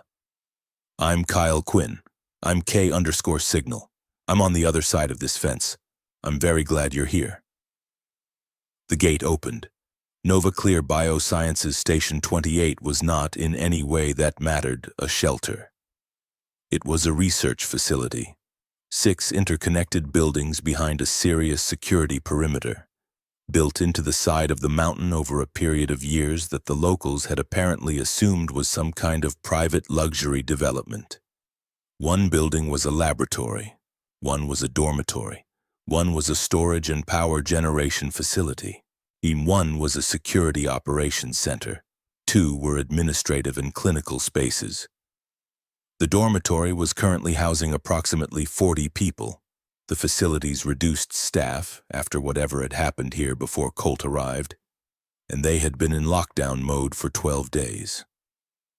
Kyle Quinn looked like what happened when someone extremely anxious was also extremely correct about things. He was 24, thin, with the kind of nervous energy that expressed itself in constant small adjustments. Straightening his glasses, shifting weight, hands moving. He met Colt at the gate with the relief of someone for whom every day of waiting had been a specific type of misery. I want to explain everything, Kyle said as he was walking them toward the dormitory. I know I have explaining to do. Yeah, Colt said, and you do. I genuinely thought this was a government emergency shelter. That's what Nova Clear told the county board when they permitted it. Emergency Resource Station. I was Dr. Webb's grad student, Dr. Alistair Webb. He's the chief virologist, and he told his grad students that Station 28 was an emergency backup research facility with shelter capabilities, and I believed him. And when the outbreak started, I thought I was doing people a favor by pointing them here. And then you got here, Colt said. And then I got here. Kyle's voice flattened. And I found out what it actually was. Which is?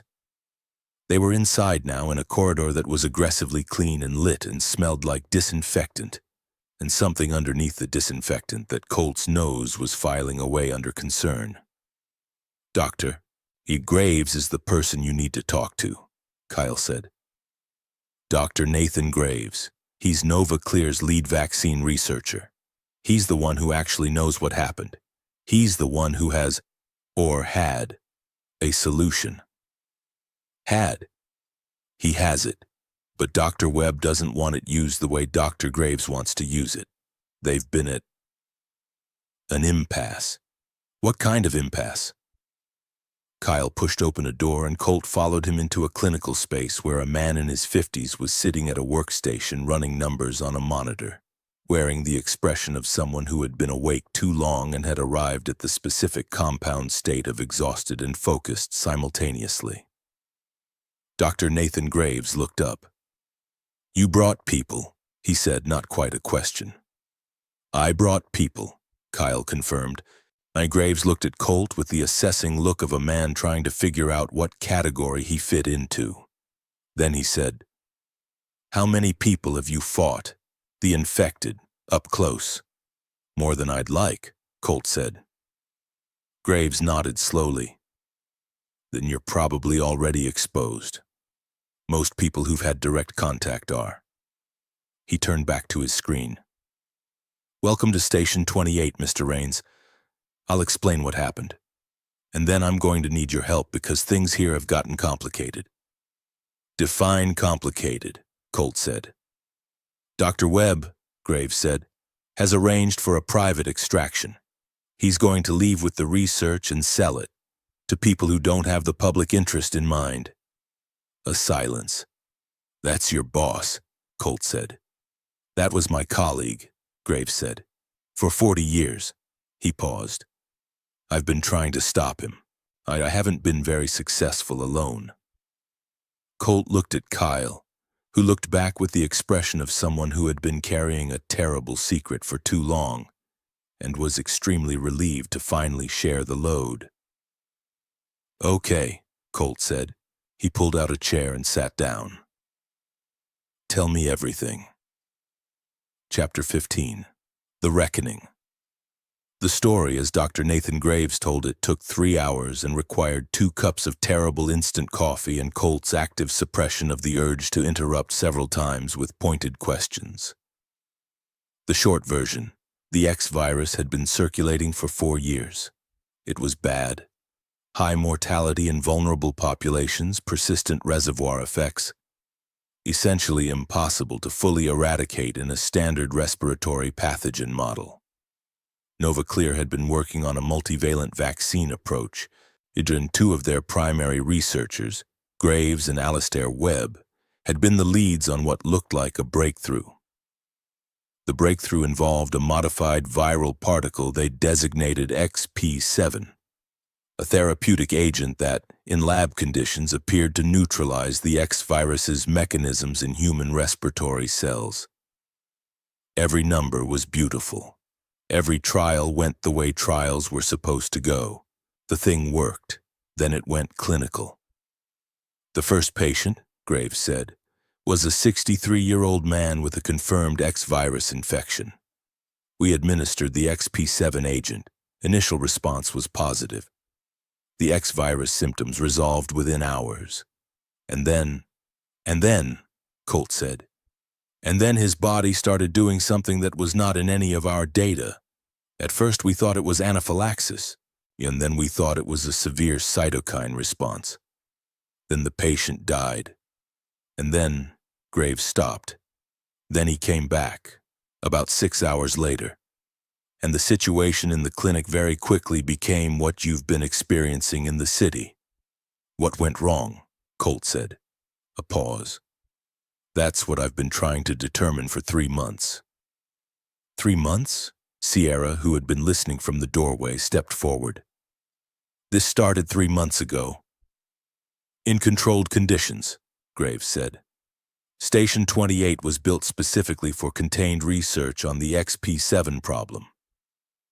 We were isolating the mechanism, running trials in a sealed environment, trying to find where the equation broke down. We were very close to a solution. He looked at his hands on the desk. In what I know now, because of work done in the last few weeks, is that the therapeutic equation had a modification, a small one, a single variable substitution, the kind of thing that would not be caught in a casual review. Who made the modification? Colt said. Graves looked at him steadily. Alastair, he said. The room was quiet. Why? Sierra asked. Because someone offered him a significant sum of money for the technology. Graves' voice was controlled in the way that required effort. The original XP7, before the modification, is still therapeutically viable. The data I have shows this. The modified version, the one that was used clinically, was designed to produce the outcome we're all living with. It was not an accident. It was a deliberate alteration. He caused this on purpose, Colt said. Yet he caused it in a way that would look like an accident and point at me, Graves said. We were both leads on the project.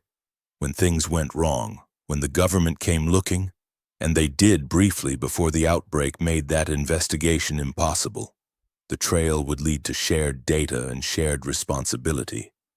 But Alastair had arranged the actual mechanism in a way that maximized my exposure and minimized his.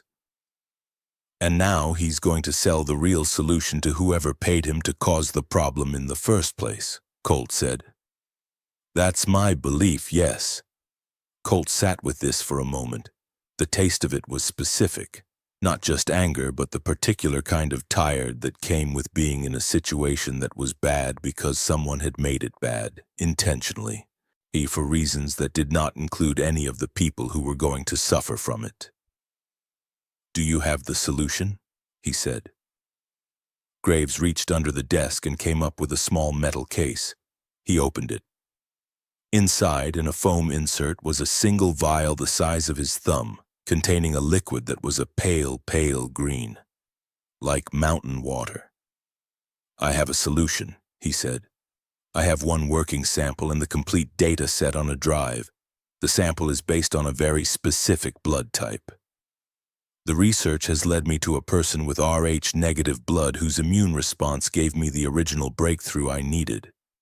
I have enough here for clinical testing." He looked at Sierra. "You're a nurse?" "Yes," Sierra said. "I need to tell you something about the sample's origin," Graves said. "But first I need you to understand that what I'm describing is the only path to ending what's happening out there." "Who's the blood donor?" Sierra said. Graves looked at her for a moment. "You are," he said. Chapter 16. What They Did to Her. The silence that followed Dr. Graves' statement lasted approximately 4 seconds, during which Colt underwent a fairly complete emotional journey from confused to cold. "Run that back," he said. "Your blood type," Graves said, speaking to Sierra, "is Rh negative. AB negative, to be specific. You were one of 6 individuals with this blood type who ended up in our clinical population." He turned the laptop to face her. "When I analyzed the immune response across our patient groups, the Rh-negative individuals were the only ones who survived XP7 exposure. Not without effect.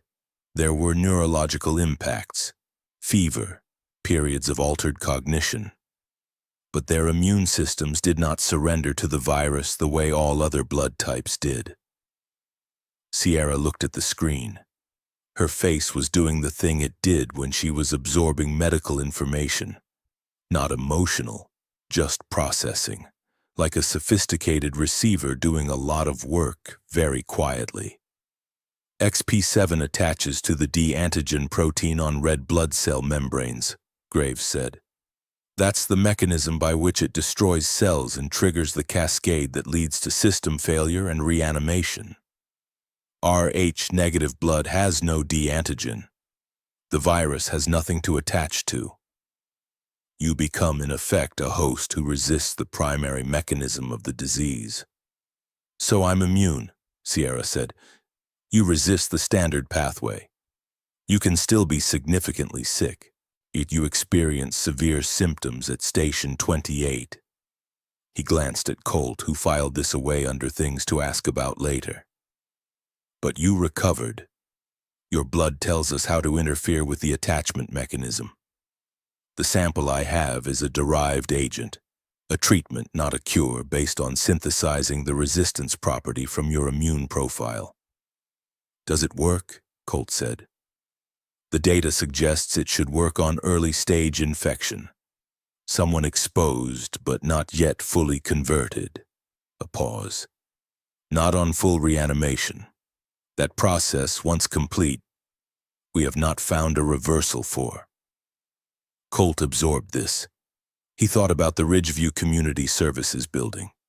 He thought about everyone in Ashford. He thought about the ATU kids in the library and what they'd been exposed to, and whether early stage was still a window for any of them. He thought about the coughing man in Vance's camp. "How quickly can you scale this?" he said. "I can't scale it at all," Graves said. "I have one sample and a research data set. To scale it, I need an actual government laboratory, actual production facilities, and the backing of an actual public health authority. Which is why I was trying to reach the National Emergency Command Structure, which is why—" He stopped. "Which is why I've been waiting here for 3 months while Alistair blocked every communication channel available to me.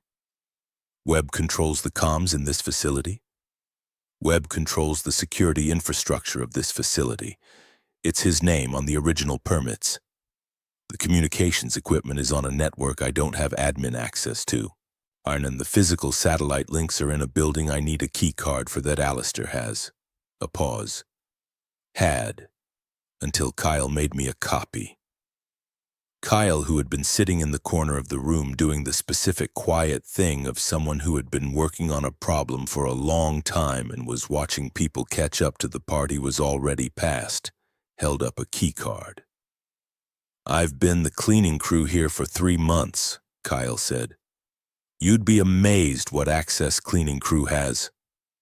"Dr. Webb doesn't know you have it," Sierra asked. "He thinks I'm just the grad student who makes his coffee," Kyle said. "People who disrespect service workers make that mistake a lot." He paused. "He also has Roy." "Roy?" Colt said. "Roy Briggs, Webb's personal driver / bodyguard / I don't know what Roy's full professional title is, but he is not a driver. He is extremely competent at not being a driver." Kyle adjusted his glasses. "Roy has a satellite phone. He's been communicating with someone external. I've seen him twice when he thought I wasn't there." "Communicating with who?" Colt said.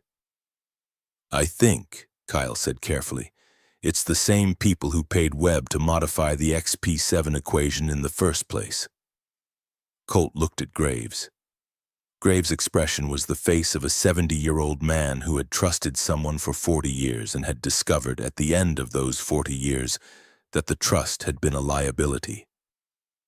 "So," Colt said, "we need to get you and your sample and your data out of this facility before Webb's people show up, which is presumably soon because if he's communicating with them." "They're coming," Graves said. "I believe they're coming soon." "Right," Colt stood up.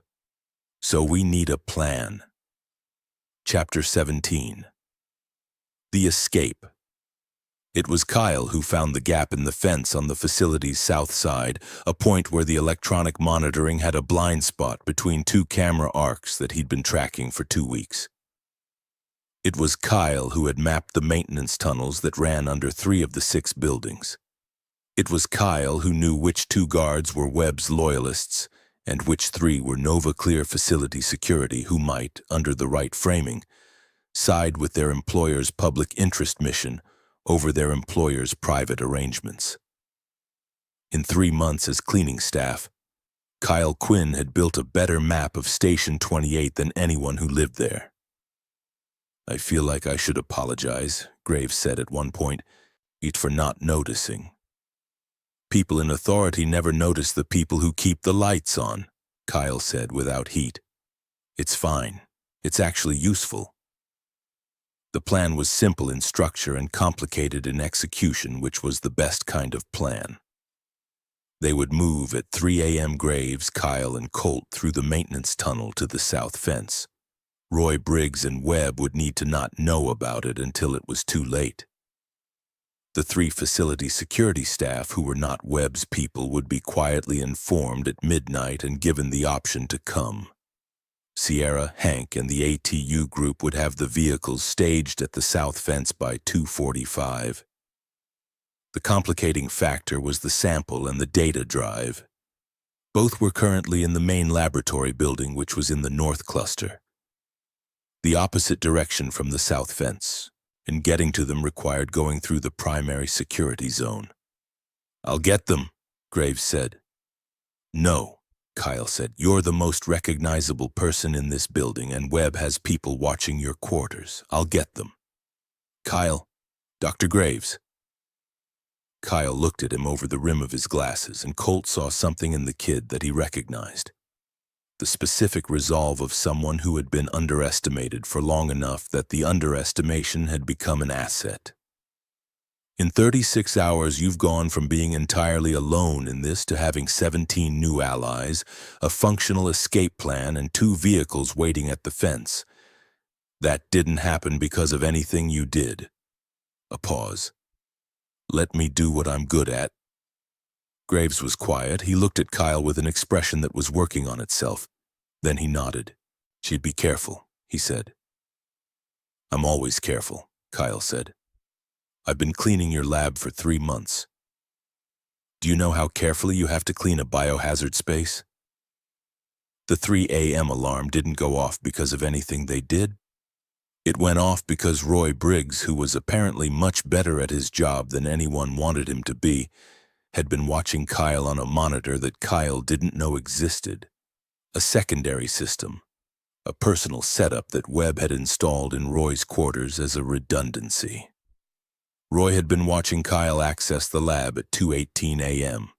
The alarm went up at 2:22, which meant the plan moved 4 hours early in the dark with incomplete preparation and Roy Briggs between them and the fence. Colt heard the alarm from where he was waiting in the maintenance tunnel and did not waste time on the feelings he had about it. He turned to Graves, who was beside him. "Go," Colt said. "Run straight to the fence. Don't wait for me." "Where are you going?" "Kyle's still in the lab." Graves caught his arm. "Colt, he's in there because of us. Go." He went back through the tunnel at a run.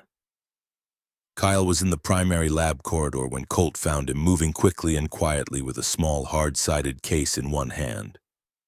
The sample and drive, and the specific focused expression of someone executing a plan while simultaneously adapting it. "I heard the alarm," Kyle said. "Roy saw you on a secondary monitor." "Of course he did." Kyle adjusted his glasses. "Does Dr. Graves know about the tunnel exit under Building C? There's a ladder that comes up inside the fence perimeter, south side." "He knows. He's going." "Good. And then we need to deal with Roy before he gets to Dr. Graves." Colt looked at the kid. "You have a plan for that too?" "I have a contingency," Kyle said. "I knew Roy was a wild card.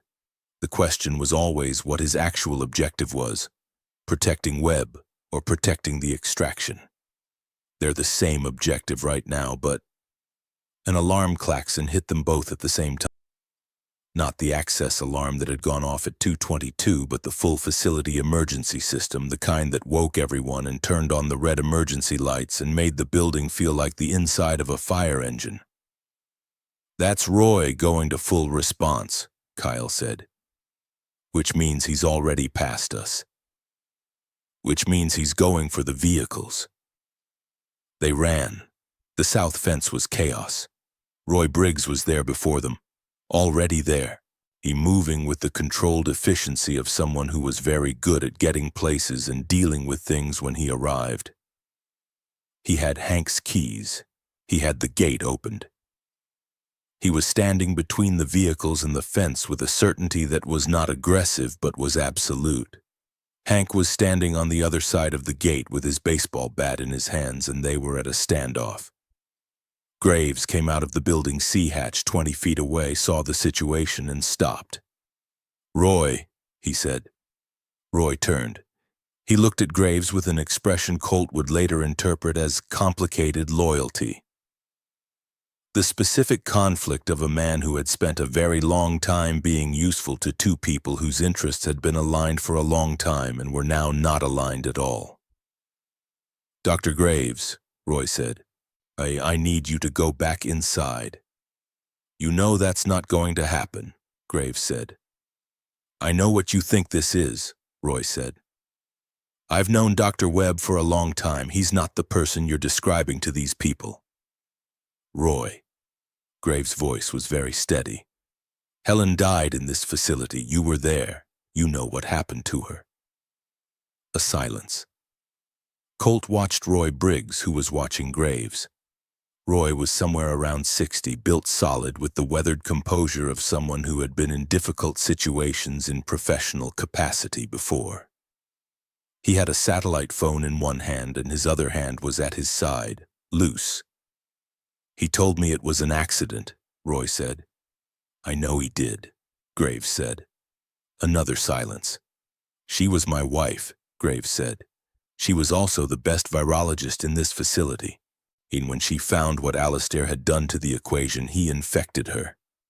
He made it look like a lab contamination incident, and He stopped. "I spent a year believing it was an accident." A pause. "It wasn't. You know it wasn't, Roy. You've known for a while." Roy looked at the satellite phone in his hand. He looked at the gate. He looked at Colt, and at Kyle with the case, and at Hank. and at the assembled survivors who were watching this from the vehicles with various degrees of understanding what was happening. He put the satellite phone in his pocket. "The extraction team is landing on the north roof in 40 minutes, Roy said. "Hollis, the fixer, and his crew." He looked at Graves.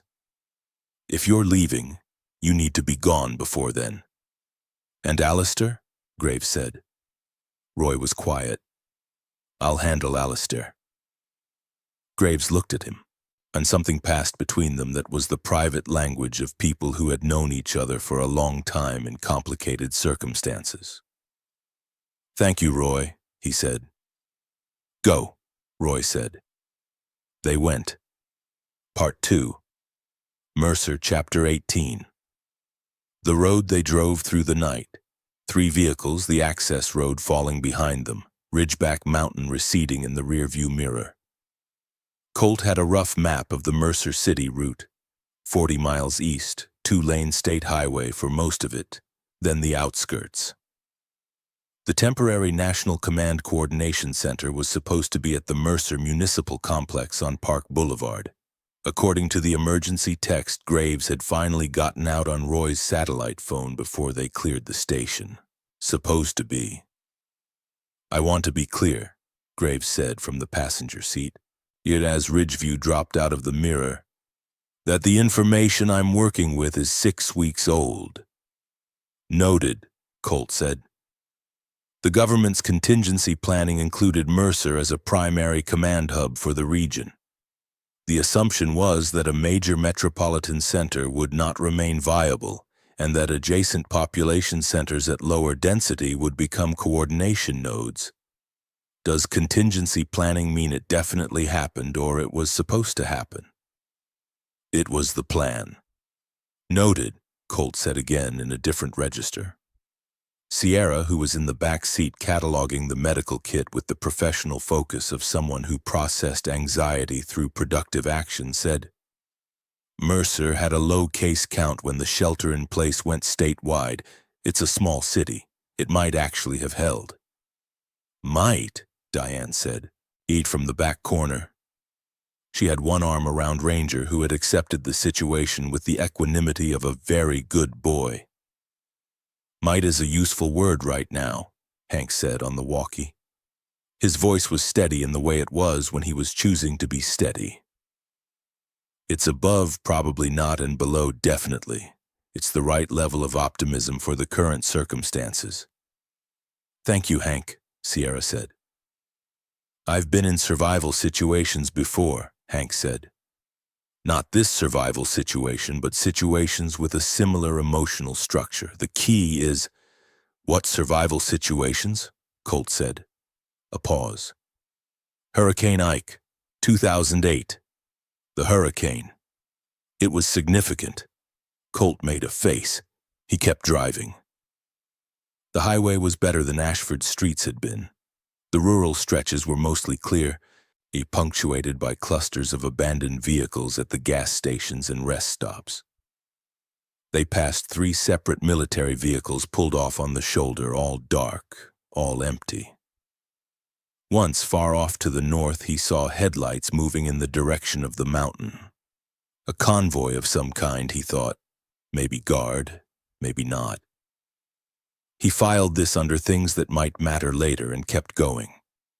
The outskirts of Mercer came up slowly, the way small Texas cities announced themselves.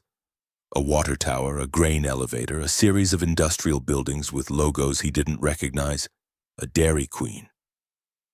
It was dark here in a way that was different from the Ashford dark. Less catastrophic, more just nighttime. Not every light was off, not every building was dark. "Power's on," Sierra said. "Some of it," Colt said. "Some of it is different from none of it." This was true. They crossed into the Mercer city limits and immediately ran into a checkpoint. Jersey barriers across the road, fluorescent lights, 2 men in National Guard uniforms with M16s, and a third person in a tactical vest doing a very careful look at the approaching vehicles with a flashlight. Colt stopped the Durango. He put both hands on the steering wheel where they could be seen. "ID, please," the guard said. "Colt Rains." He handed over his license. "This is Dr. Nathan Graves, NovaClear Biosciences Chief Virologist. He has medical research material of significant public health value in his possession and needs to reach whatever's left of the NCCC. The guard looked at him, looked at Graves, looked at the license. "Hold on," he said, and stepped back to use his radio. Colt exhaled slowly. "That went better than expected," Kyle said from the middle seat. "We're not through the checkpoint yet," Colt said. "I know," Kyle said. "But they asked for ID instead of just shooting at us, so..." He had a point. Chapter 19. Mercer City. The National Command Coordination Center, a term that had, in the months since the outbreak, shed most of its national pretension and settled into being just the place where people who were trying to fix things went, was in the Mercer County Civic Center, a building that had been designed for county fairs and high school graduations, and was now, by virtue of being the largest available structure with intact power and security, serving as a combined military operations center, emergency medical facility, refugee processing hub, and whatever else needed to happen. And it was noisy in the specific frequency of people doing important work under bad conditions. It smelled like industrial cleaner and coffee and faintly disinfectant. There were cots along the walls of the main hall and folding tables with laptops and radios and uniformed personnel moving with a directed urgency that was different from panic and looked to Colt like functional. They were processed at the civilian intake, given wristbands with color codes, and escorted to different parts of the facility. The ATU students to the medical screening area, the injured ones to the med bay, Graves and Kyle to a secured conference room almost immediately, with 2 officers who had clearly been briefed to expect them or something like them. Colt, Sierra, Hank, Diane, Jason, Ranger, and the rest of their group ended up in the main hall, in which had the organized chaos of a place that was managing a large, ongoing, impossible situation, and was doing it by sheer institutional stubbornness. Jason and Diane had their reunion in the middle of the main hall. He found her in the processing line, recognized her, and crossed the hall in about 3 seconds and grabbed her in a hug that was the specific quality of a hug between people who had each had the real possibility of the other person's death recently, and are now reconciling that with the fact of their physical presence. Colt looked away. He was not going to be moved by this. He was absolutely moved by this. Sierra put her hand on his arm. "Hey," she said. "Yeah," he said. She had blood on her jacket that was mostly his. She had dark circles that suggested she'd slept approximately as much as he had, which was almost none. She had a small bruise developing on her cheekbone from something that had happened when he wasn't there that he didn't know the details of yet and was going to have feelings about later. She looked at him the way she sometimes looked at patients right at the end of a bad situation. The assessment look. The "are you functional" look. "I'm fine," he said preemptively. "You have been bitten," she said, "burned, cut, and driven in 3 different stolen vehicles in the last 60 hours. You are not fine. Relatively fine. You need to go to medical." "I need to..." "Colt." Her voice was quiet and very clear. "You need medical attention and sleep in that order, and then we can figure out everything else. Yes?" He looked at her for a moment. "Yeah," he said. "Okay." She steered him toward the med bay. "Rangers welcome inside," she said to the corridor they passed through, to nobody in particular. And somehow this worked, because nobody stopped the border collie from trotting alongside them with his leash swinging. Chapter 20. What Dr. Graves Found.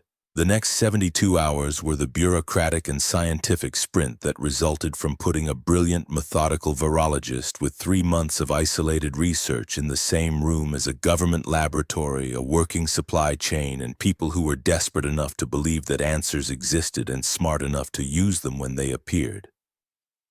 Dr. Nathan Graves worked for 70 hours straight, pausing only when Kyle forced him to stop and eat. He was in the government lab with 2 NovaClear staff who had apparently been at Mercer for weeks waiting for him, 2 CDC microbiologists who had been evacuated from Atlanta, and a team from Walter Reed who had been working on a parallel track that intersected with Graves' data in ways that were, as one of them put it, quite significant. Colt stayed out of the lab. He was not a scientist. His contributions were done, and they were of the physical survival variety, and it seemed appropriate to let the people with doctorates do the doctorate-level things now. He slept for 14 hours. He went to medical, where a competent Army medic looked at the bite wound on his arm, cleaned it thoroughly, prescribed antibiotics, and told him it appeared to be a non-infectious breach. The bite had not drawn enough of the biological material that constituted the actual transmission vector. And this determination was made with a test that Graves had apparently communicated the specs for on day 1 in Mercer, and it made Colt feel something he hadn't felt in weeks.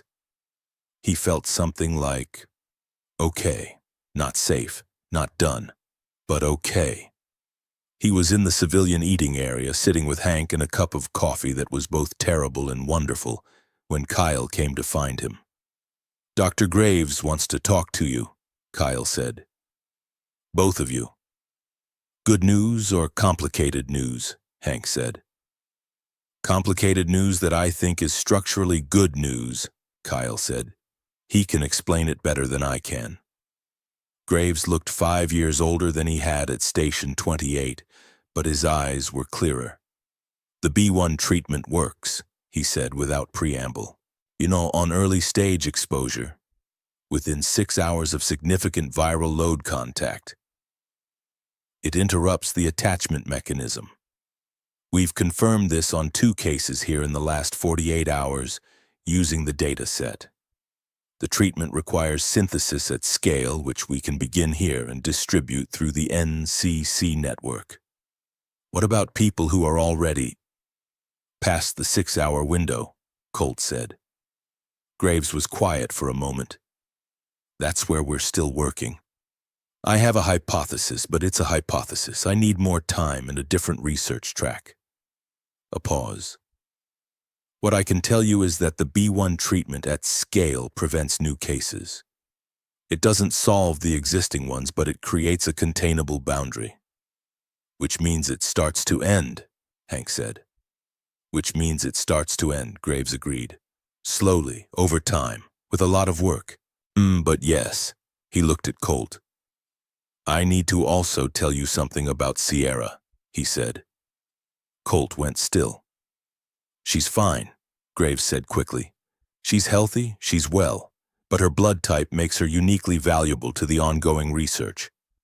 The Rh-negative resistance mechanism is the key to the next phase, the treatment for people who are further along in conversion. If that research is going to proceed, we need her continued cooperation." "Did you ask her?" Colt said. "I was going to ask you first." Colt looked at him. "You ask her," he said. "She's a nurse. She understands medical consent as a core principle of her profession. You explain it to her, she makes her own decision." A beat. "And for what it's worth, you should know that she already made it. She told me on the road, and she said if there's a cure coming from her blood work, she wants it to go where it needs to go." Graves looked at him with an expression that was doing a lot of quiet internal work. "She sounds like someone worth knowing," Graves said. "Yeah," Colt said. "She is." Chapter 21. The Pinnacle Tower. They found out about Alistair Webb 3 days after arriving in Mercer. Roy Briggs had communicated with the NCC from Station 28's satellite link before the extraction team arrived. His communication contained a complete account, Names, dates, financial trails, modification records, everything. Roy had been compiling it for 7 weeks from the moment he began to understand that what he'd been told was an accident had not been an accident. Webb had been extracted from Station 28's rooftop by Paul Hollis, a private intelligence fixer representing interests that the NCC briefing described as foreign and non-state aligned, which was the government way of saying the people you'd be angriest about. The extraction had gone as planned. Webb had left with a copy of the pre-modification XP7 research data. The helicopter had landed in Mercer City, specifically in the rooftop parking of a building called Pinnacle Tower, a 40-story mixed-use high-rise in Mercer's downtown core that had been partially evacuated but retained a significant number of people in its hotel floors, who had been trapped there when the outbreak had isolated the building. And in the basement of Pinnacle Tower, a significant portion of Mercer's post-outbreak undead population had taken up residence. Webb is in that building, the NCC briefing officer said, standing at the map. We believe he's waiting for a secondary extraction. Ground transport, which is how Hollis's operation prefers to move high-value assets once the aerial insertion is complete. We have a ground force preparing to intercept. Colt looked at the map. He looked at the building. Those are the people on the upper floors, he said, pointing to the red markers indicating known survivor clusters. Yes. Our intelligence indicates approximately 40 to 60 survivors in the hotel section, floors 12 through 20. The undead concentration is floors 1 through 8 and the parking garage. What's your plan for the people on the upper floors? The briefing officer paused. Ground force priority is the intercept of the Webb asset and recovery of the research material. Civilian rescue is secondary, Colt said. Concurrent, the officer said carefully. Colt looked at the map. He thought about the Ridgeview Community Services building. He thought about what it looked like from outside when people were trapped inside and the choice being made about whether to stop. I'd like to go, he said. The briefing officer looked at him. In what capacity? She said. Whatever capacity gets me in there, Colt said. Chapter 22. The Tower, Part 1. The plan for Pinnacle Tower was a combined operation: 4 National Guard vehicles, a breach team for the ground floor clearance, 2 combat medic teams for the survivor rescue, and a small, fast unit designated for the Webb intercept on the roof. Colt was attached to the survivor rescue unit, which was how he was going to describe it to anyone who asked. He had, in the intervening 3 days at Mercer, undergone some practical training from a guard specialist that amounted to, here is how you use a radio, here is how you use this weapon to stop something dead. Here is the protocol for extraction of non-ambulatory civilians. It was not comprehensive training. It was the training available. Hank had volunteered also and had been accepted because he had unique operational experience with the Ashford outbreak, and because the guard was working with a smaller force than they'd prefer and a baseball bat was, in the right hands, genuinely effective. Kyle had volunteered and had been told firmly that his skills were needed in a different capacity. Specifically the research facility, which was now running 24-hour shifts toward B1 synthesis, and did not want to lose him to an urban tactical operation. Kyle had accepted this with the grace of someone who had already run his own equivalent of an urban tactical operation, and knew when a different kind of useful was called for. Sierra had not been part of the extraction deployment. She had stayed at the NCC facility, working with Graves and the medical team, which was both the sensible thing and the thing Colt had about 3 complicated feelings about simultaneously, all of which he was deferring. She knows, Hank said as their vehicle rolled toward Pinnacle Tower in the pre-dawn gray. She knows what? That you're doing this partly for Ridgeview, Hank said. The building we drove past, the people in the windows. Colt didn't say anything. She's not wrong to let you, Hank said. And you're not wrong to go. Colt looked at the city streets outside the armored vehicle's windows. Mercer, in the early morning, the streets showed the specific damage pattern of a city that had been hurt but not destroyed, where the damage was in patches and the infrastructure mostly held, and the people who were left were, in their way, making something out of what remained. When I was a kid, Colt said, I was in a foster home situation where it doesn't matter. The point is, there was a time I needed someone to stop and they didn't. And then there was a time someone stopped for me. And you remember both, Hank said. Yeah, a beat. Both feel permanent. They rode the rest of the way in quiet, which was the right thing to do. Chapter 23, The Tower. In Part 2. Pinnacle Tower's ground floor was an active situation. The lobby level contained approximately 20 of the undead, concentrated toward the north entrance where the smell of survivors above them had been pulling their attention. The hotel floors 12 through 20 had survivors. They'd been communicating with Mercer NCC for 3 days via a radio on the 14th floor. And the survivors had done the smart, desperate thing of barricading the stairwells at floor 11, which had contained the ground floor population below but left them with no way down. The breach team went in first, through the service entrance on the south side. Colt and Hank went with the rescue unit. The tower's service corridors were dark and smelled like a place where something had gone wrong, or the specific compound odor of building infrastructure and biological events that Colt had learned over the past weeks was an environmental indicator worth respecting. He moved with the guard medics through the service level, up the freight elevator, miraculously functional, running on the building's backup generator, to the 11th floor.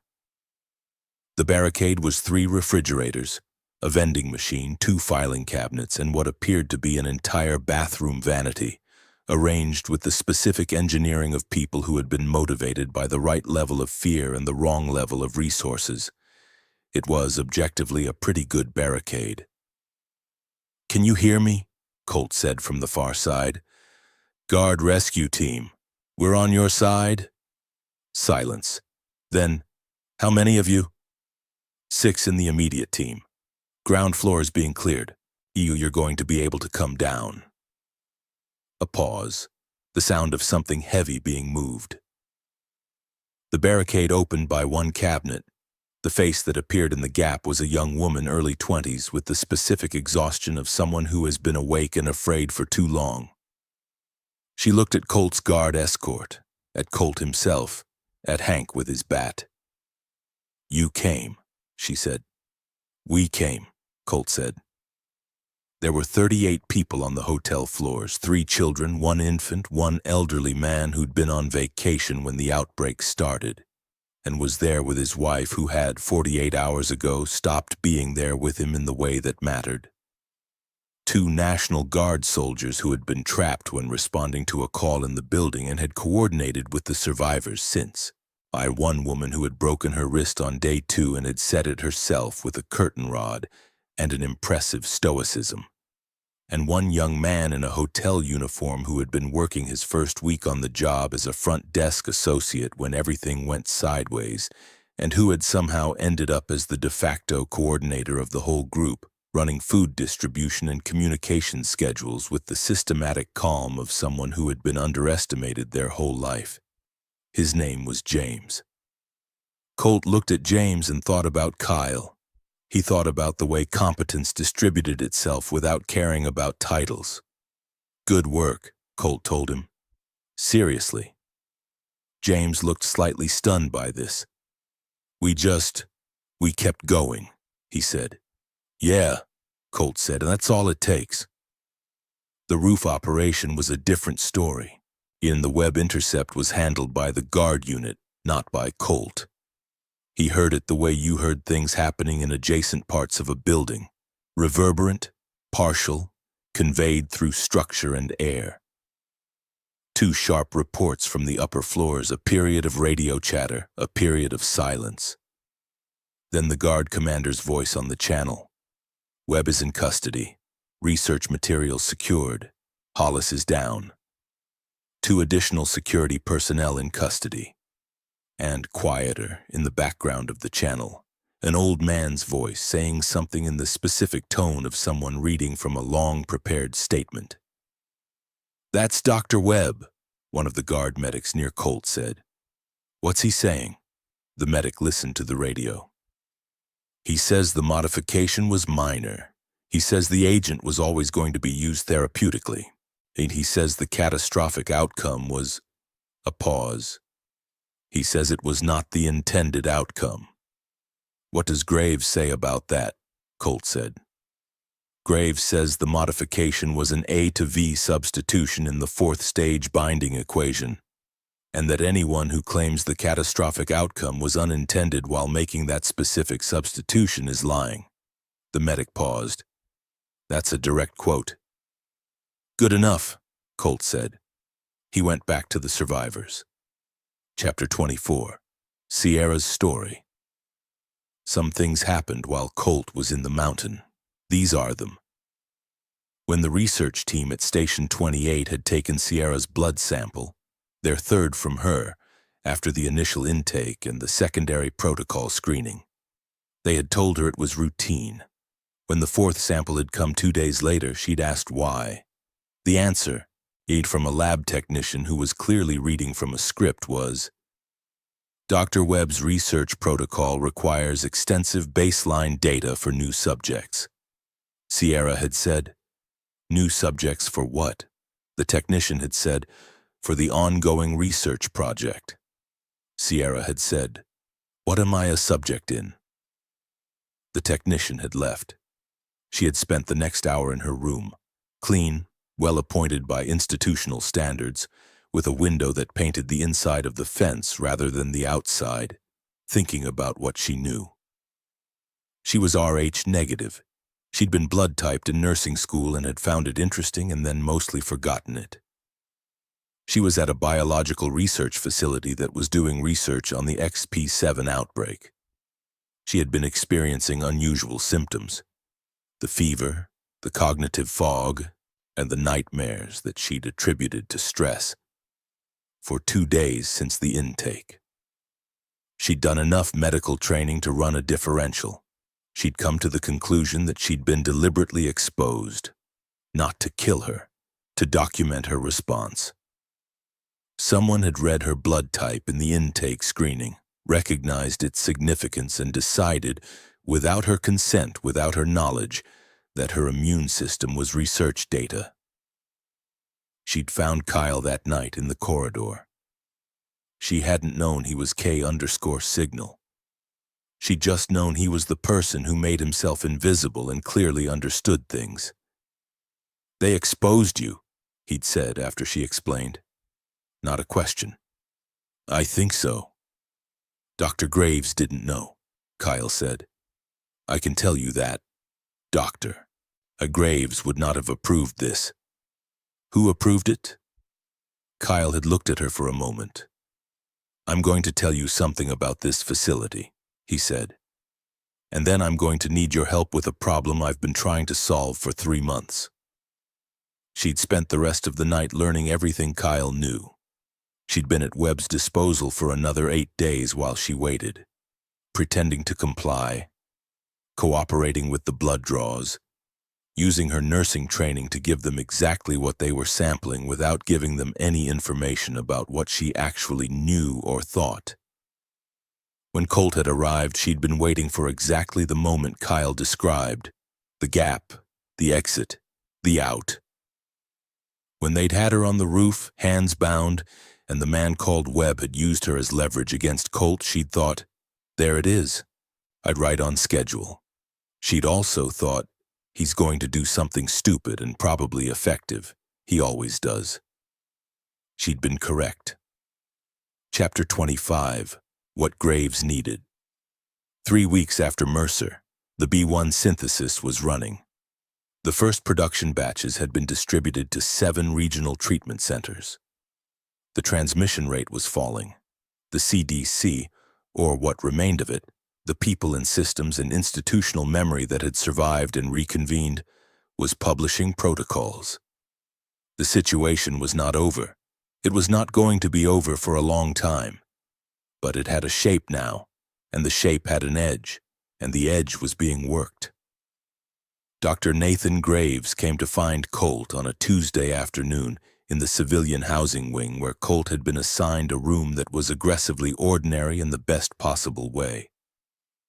2 chairs, a desk, a bed, a window with actual daylight. "I need to ask you something," Graves said, on behalf of the ongoing research and as a personal ask. "Ask," Colt said. "The next phase of research, the treatment for full reanimation, which we don't have yet, requires us to understand the mechanism at the cellular level in a way that goes beyond what I have from Sierra's work. It requires field documentation of exposure cases, people at various stages documented in controlled circumstances, biological samples from live subjects." He paused. "I need someone with field experience, someone who understands how to operate in the environments where this is still active. Someone who can work with a medical team but also keep them alive in the field." "You want me in the field," Colt said. "I want you to consider it," Graves said. "And you can say no. You've done enough. More than enough." Colt looked out the window. Outside in the housing complex's courtyard, 3 kids were playing with Ranger, throwing a ball, watching him run, looking at each other with delight that was completely ordinary and completely necessary. He thought about the Ridgeview building. He thought about the watchman at the Burnside site, hands open, lying in his own building.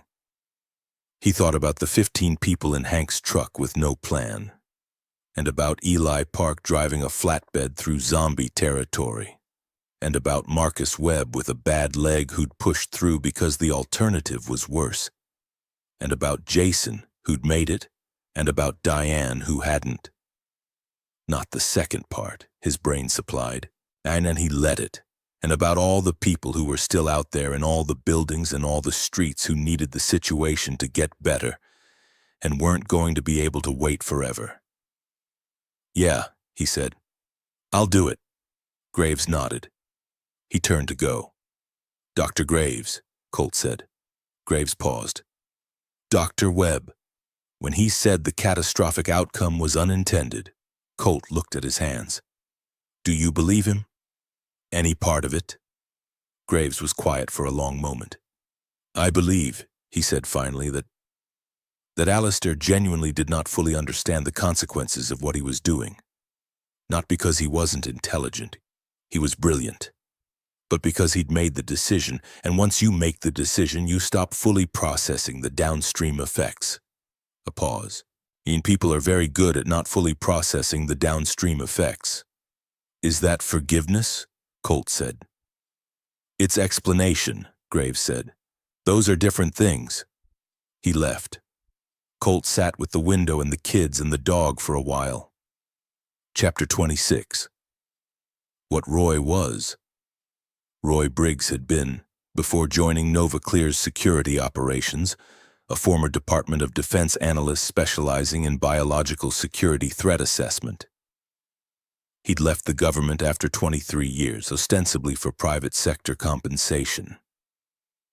The reality, as he told Colt over bad cafeteria coffee in the 3rd week at Mercer, was that he'd left because the government had stopped listening to the assessments, and he'd found himself producing detailed, rigorously evidenced reports about exactly the kind of biosecurity threat that was now actively occurring, and none of them had been acted on. And doing that for long enough will drive anyone to the conclusion that the system is broken. "I went to work for Graves," Roy said. "Not for Webb.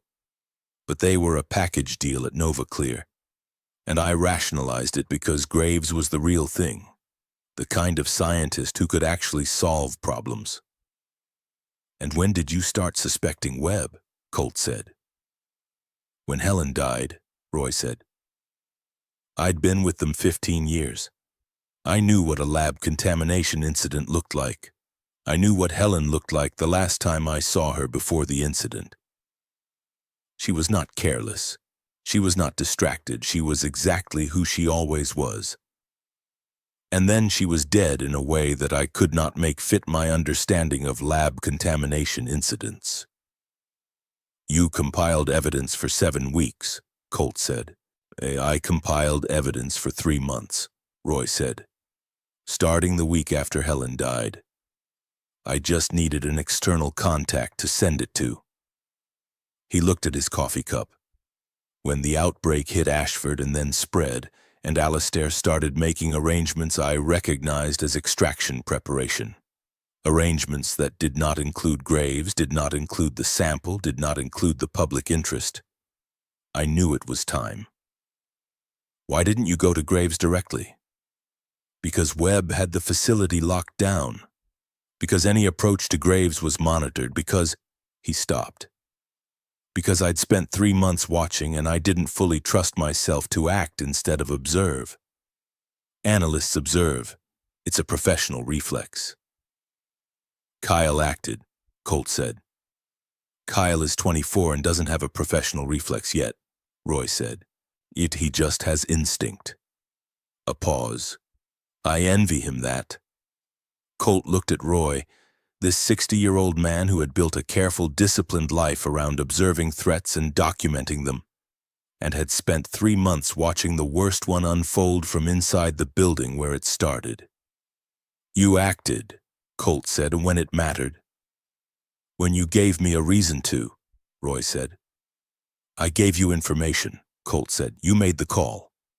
Roy looked at him. He wasn't the type to be moved by things, or if he was, he expressed it in the way that people who'd spent decades in analytical professions expressed being moved, which was not expressively. Get some sleep, Colt, he said. Yeah, Colt said. You too. Chapter 27. New World 6 months later. The place didn't have an official name yet, which was an administrative gap that people kept saying they'd address and hadn't. The official designation in the NCC system was Regional Survivor Coordination Site Delta 7, which nobody used. The residents called it New World, which had started as a joke. Someone had written it on a cardboard sign during the first week of construction, and it had stuck with the irresistible persistence of informal naming conventions everywhere. It had walls. Real walls. Not the Jersey barrier assemblages of the early days, but reinforced concrete with watchtower spacing and floodlighting and a ground clearance protocol that ran every 6 hours. Inside the walls, 412 residents as of last week's count, with more arriving regularly as the NCC's expanded recovery operation reached further into the surrounding regions. And there was a school. Temporary.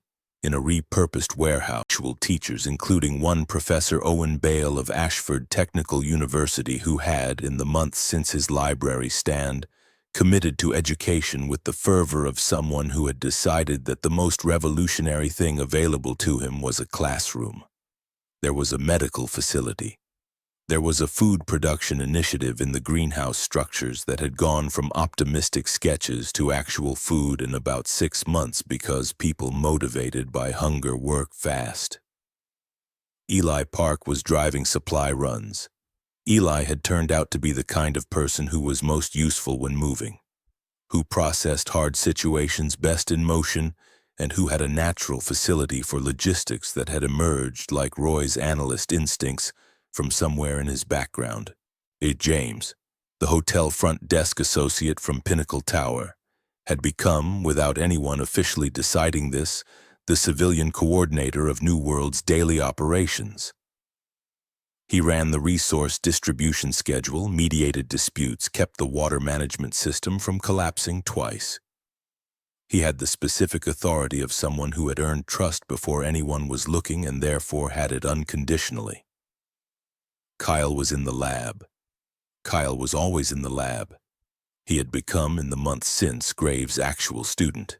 Not in any academic sense, but in the older, truer sense of someone who had found the work that was their particular answer to the question of what to do with their life.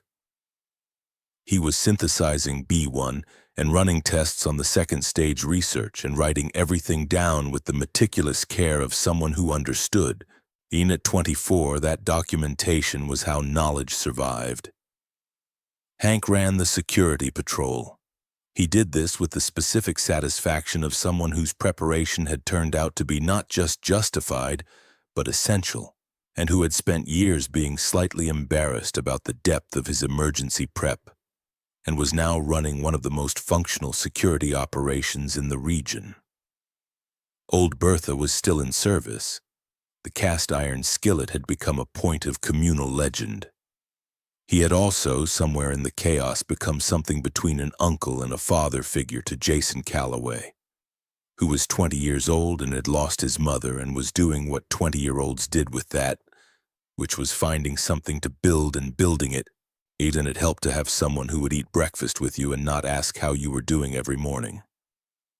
Ranger was doing fine. Ranger had actually transcended fine into something like New World mascot. The dog that children ran to and adults stopped to pet, and that seemed to understand. With the particular intelligence of border collies that its job was now general comfort distribution and had accepted the promotion. Dr. Nathan Graves was in his lab at 6 a.m. on a Tuesday when a message came through the NCC scientific channel that caused him to sit down slowly in his chair and look at the screen for a long time. B2 synthesis complete. First trials. Positive. Full reanimation reversal. 4 of 6 subjects returned to ambulatory verbal cognitive function within 96 hours. 2 subjects with extensive neurological degradation. Partial recovery, recommend immediate scale-up authorization. Dr. K. Quinn, lead research. Graves sat with this for a while. Helen had told him the last time he'd seen her fully herself that she needed him to finish the work. Not because you'll prove anything, she'd said. You don't need to prove anything. Because there are people who need it. That's the only reason. He told her it was the only reason that ever mattered. He picked up the phone and called Kyle. I saw it, he said. I know, Kyle said. I watched the monitor for an hour before I sent you the message. I kept thinking I'd made an error somewhere. Did you? No. A pause. I don't think so. Me neither. Graves looked at the message on his screen. Well done, Kyle. A silence that was not awkward, and the silence of 2 people who understood what had been accomplished and didn't need to say it. I'm going to go get coffee, Kyle said. And tell Colt. He'll want to know. Yes, Graves said. He will. Colt was at the perimeter wall when Kyle found him. He went up there some mornings to look out at the territory they patrolled, the wide Texas landscape, the hills in the distance, the sky doing what the Texas sky always did, which was be enormous and indifferent and beautiful whether you wanted it to or not. It was a habit he'd developed during the months of field operation, when he'd come back from runs and needed somewhere that was outside but not threatening, high but not precarious. Kyle came up the steps 2 at a time and handed him the coffee he'd promised himself. Colt read the message on Kyle's tablet. He read it twice. Is this real? He said. It's real, Kyle said. Colt handed the tablet back. He looked out at the landscape. He thought about a lot of things in the compressed, non-linear way that people processed good news when they'd spent a long time in the habit of expecting the other kind. How long? He said. To scale? 6 months, maybe. A year. It's not going to be fast and it's not going to be easy. But it ends, Colt said. It ends, Kyle said. Not all at once, not everywhere at the same time, but it ends. Colt stood on the wall and looked at the Texas morning coming up gold over the hills. The day shift was stirring below. Voices, the smell of Hank's coffee operation that had become a de facto community institution. The sound of kids at the school building. Tell Dr. Graves congratulations, Colt said. And he'll want you to come by. I'll come by after breakfast. A pause. Does Sierra know? I was going to tell you first. I figured you'd want to. Go tell her, Colt said. Kyle looked at him. He was 24 and he'd been through a significant amount, and he had the kind of perception that came from spending months being the person nobody looked at directly. "You know," Kyle said, "at some point you're actually going to have to say it out loud." "What?" Colt said. "You know what?" Colt looked at the sky. He thought about a 25-year-old nurse in a terrible hospital situation who had cleaned his wounds and found him clean clothes and laughed at his terrible cooking, and watched the world end beside him and turned out to be, in the literal biological sense, the key to fixing it. He thought about a green apple Jolly Rancher placed in a jacket pocket. He thought about, "Wait for me." "Yeah," he said, "I'll handle it." "Today?" Kyle said. "Kyle, today would be good. Go tell Sierra about B2, Colt said. Kyle went. Colt stood on the wall for another minute. Below in the courtyard, Ranger was doing his morning patrol of the perimeter, the self-assigned route he ran every day, checking the fence line with professional attention, pausing to greet each person he passed with the border collie version of a wellness check. The dog stopped below the wall and looked up. Colt looked down at him. Ranger's tail moved once, twice. "You doing okay?" the tail seemed to be asking. "Yeah," Colt said out loud to a dog. "Pretty good, actually." He went downstairs to Chapter 28, First Day.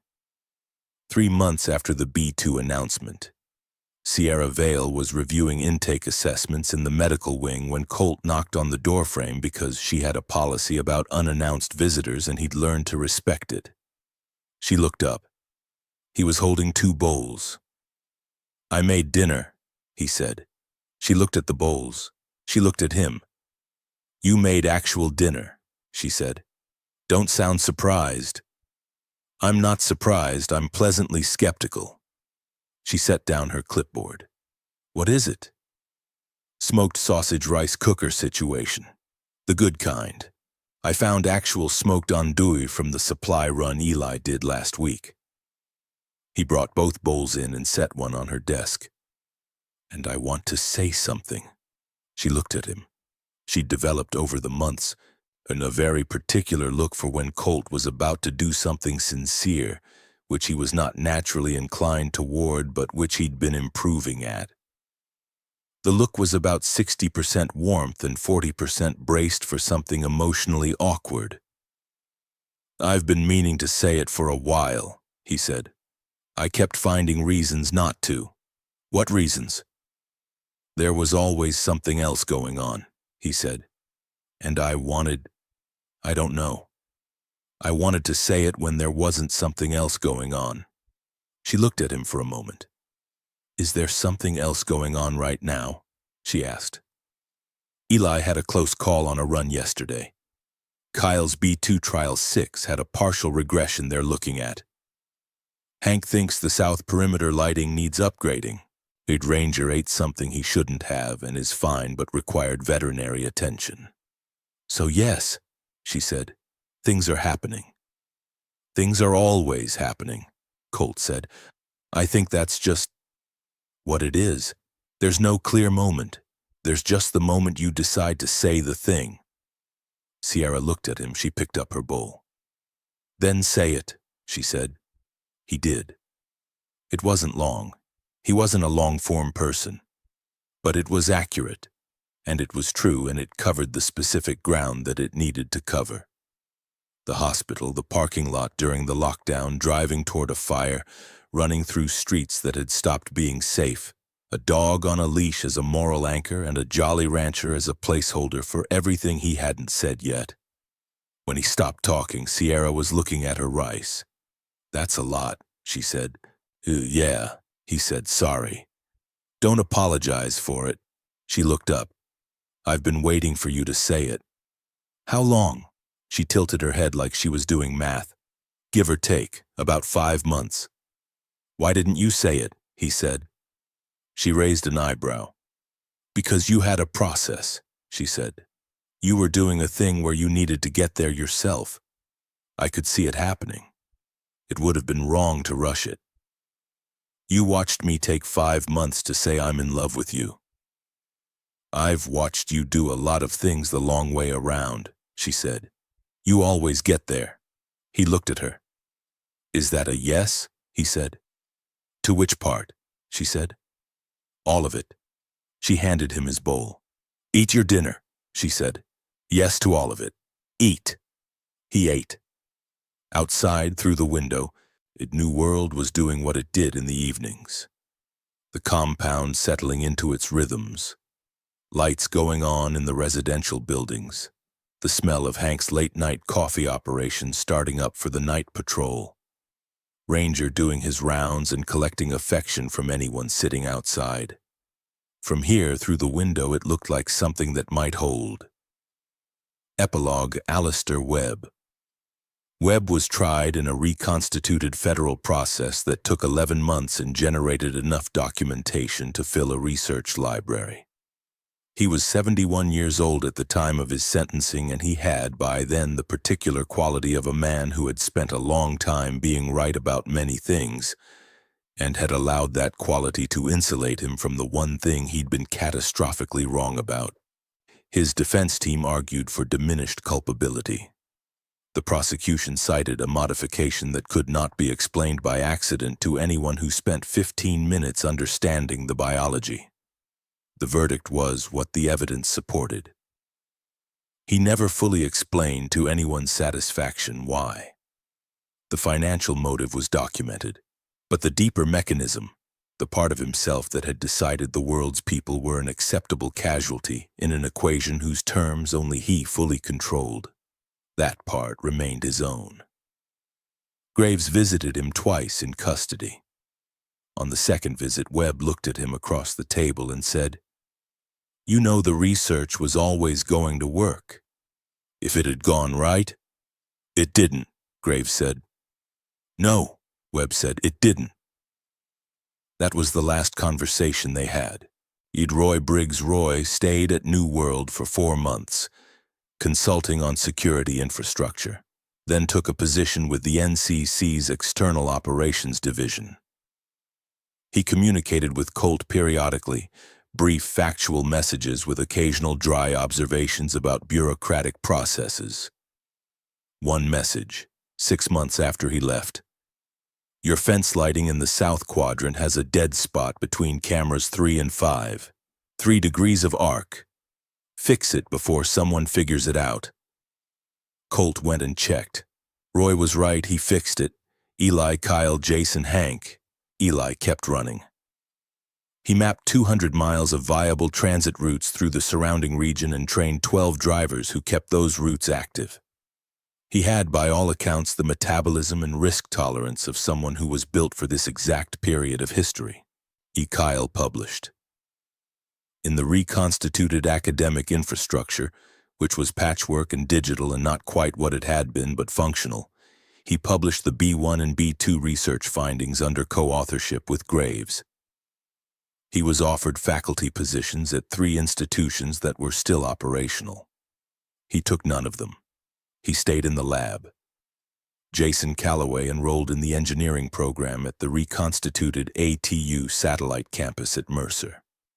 He was, by all accounts, very good at it. He visited Diane's grave on the anniversary of the outbreak with a handful of wildflowers and sat there for a while, and Colt knew this because he drove him and waited in the car and didn't say anything about it either way. Hank made his famous rice and eggs for New World's weekly community breakfast every Sunday morning, which began as an informal thing and became gradually an institution. He brought his cast-iron skillet and his camp stove and his hot sauce, and he fed people. And this was, he said, exactly what he'd always wanted to do with his life, and he meant it. Ranger. The dog was fine. More than fine. The dog was excellent. What Colt thought about. On the first real winter day at New World, when the temperature had dropped enough to require an actual jacket for the first time, Colt went to the perimeter wall in the morning with his coffee and looked at the landscape. He thought about the bird that had killed itself on his window on day 18. He thought about how, in the moment, it had felt like a bad omen or a black joke or both, and how, in retrospect, it had been neither. It had just been a bird, having the worst luck of its life, in leaving a small mark on glass and then falling. Everything left marks. The thing was what happened after. The Texas landscape was doing its winter version of itself. The grasses going gold and tan, the sky high and pale, a few clouds moving purposefully somewhere else. It was the kind of landscape that had a long memory and a short attention span, that had held catastrophes and recoveries before and would hold more after.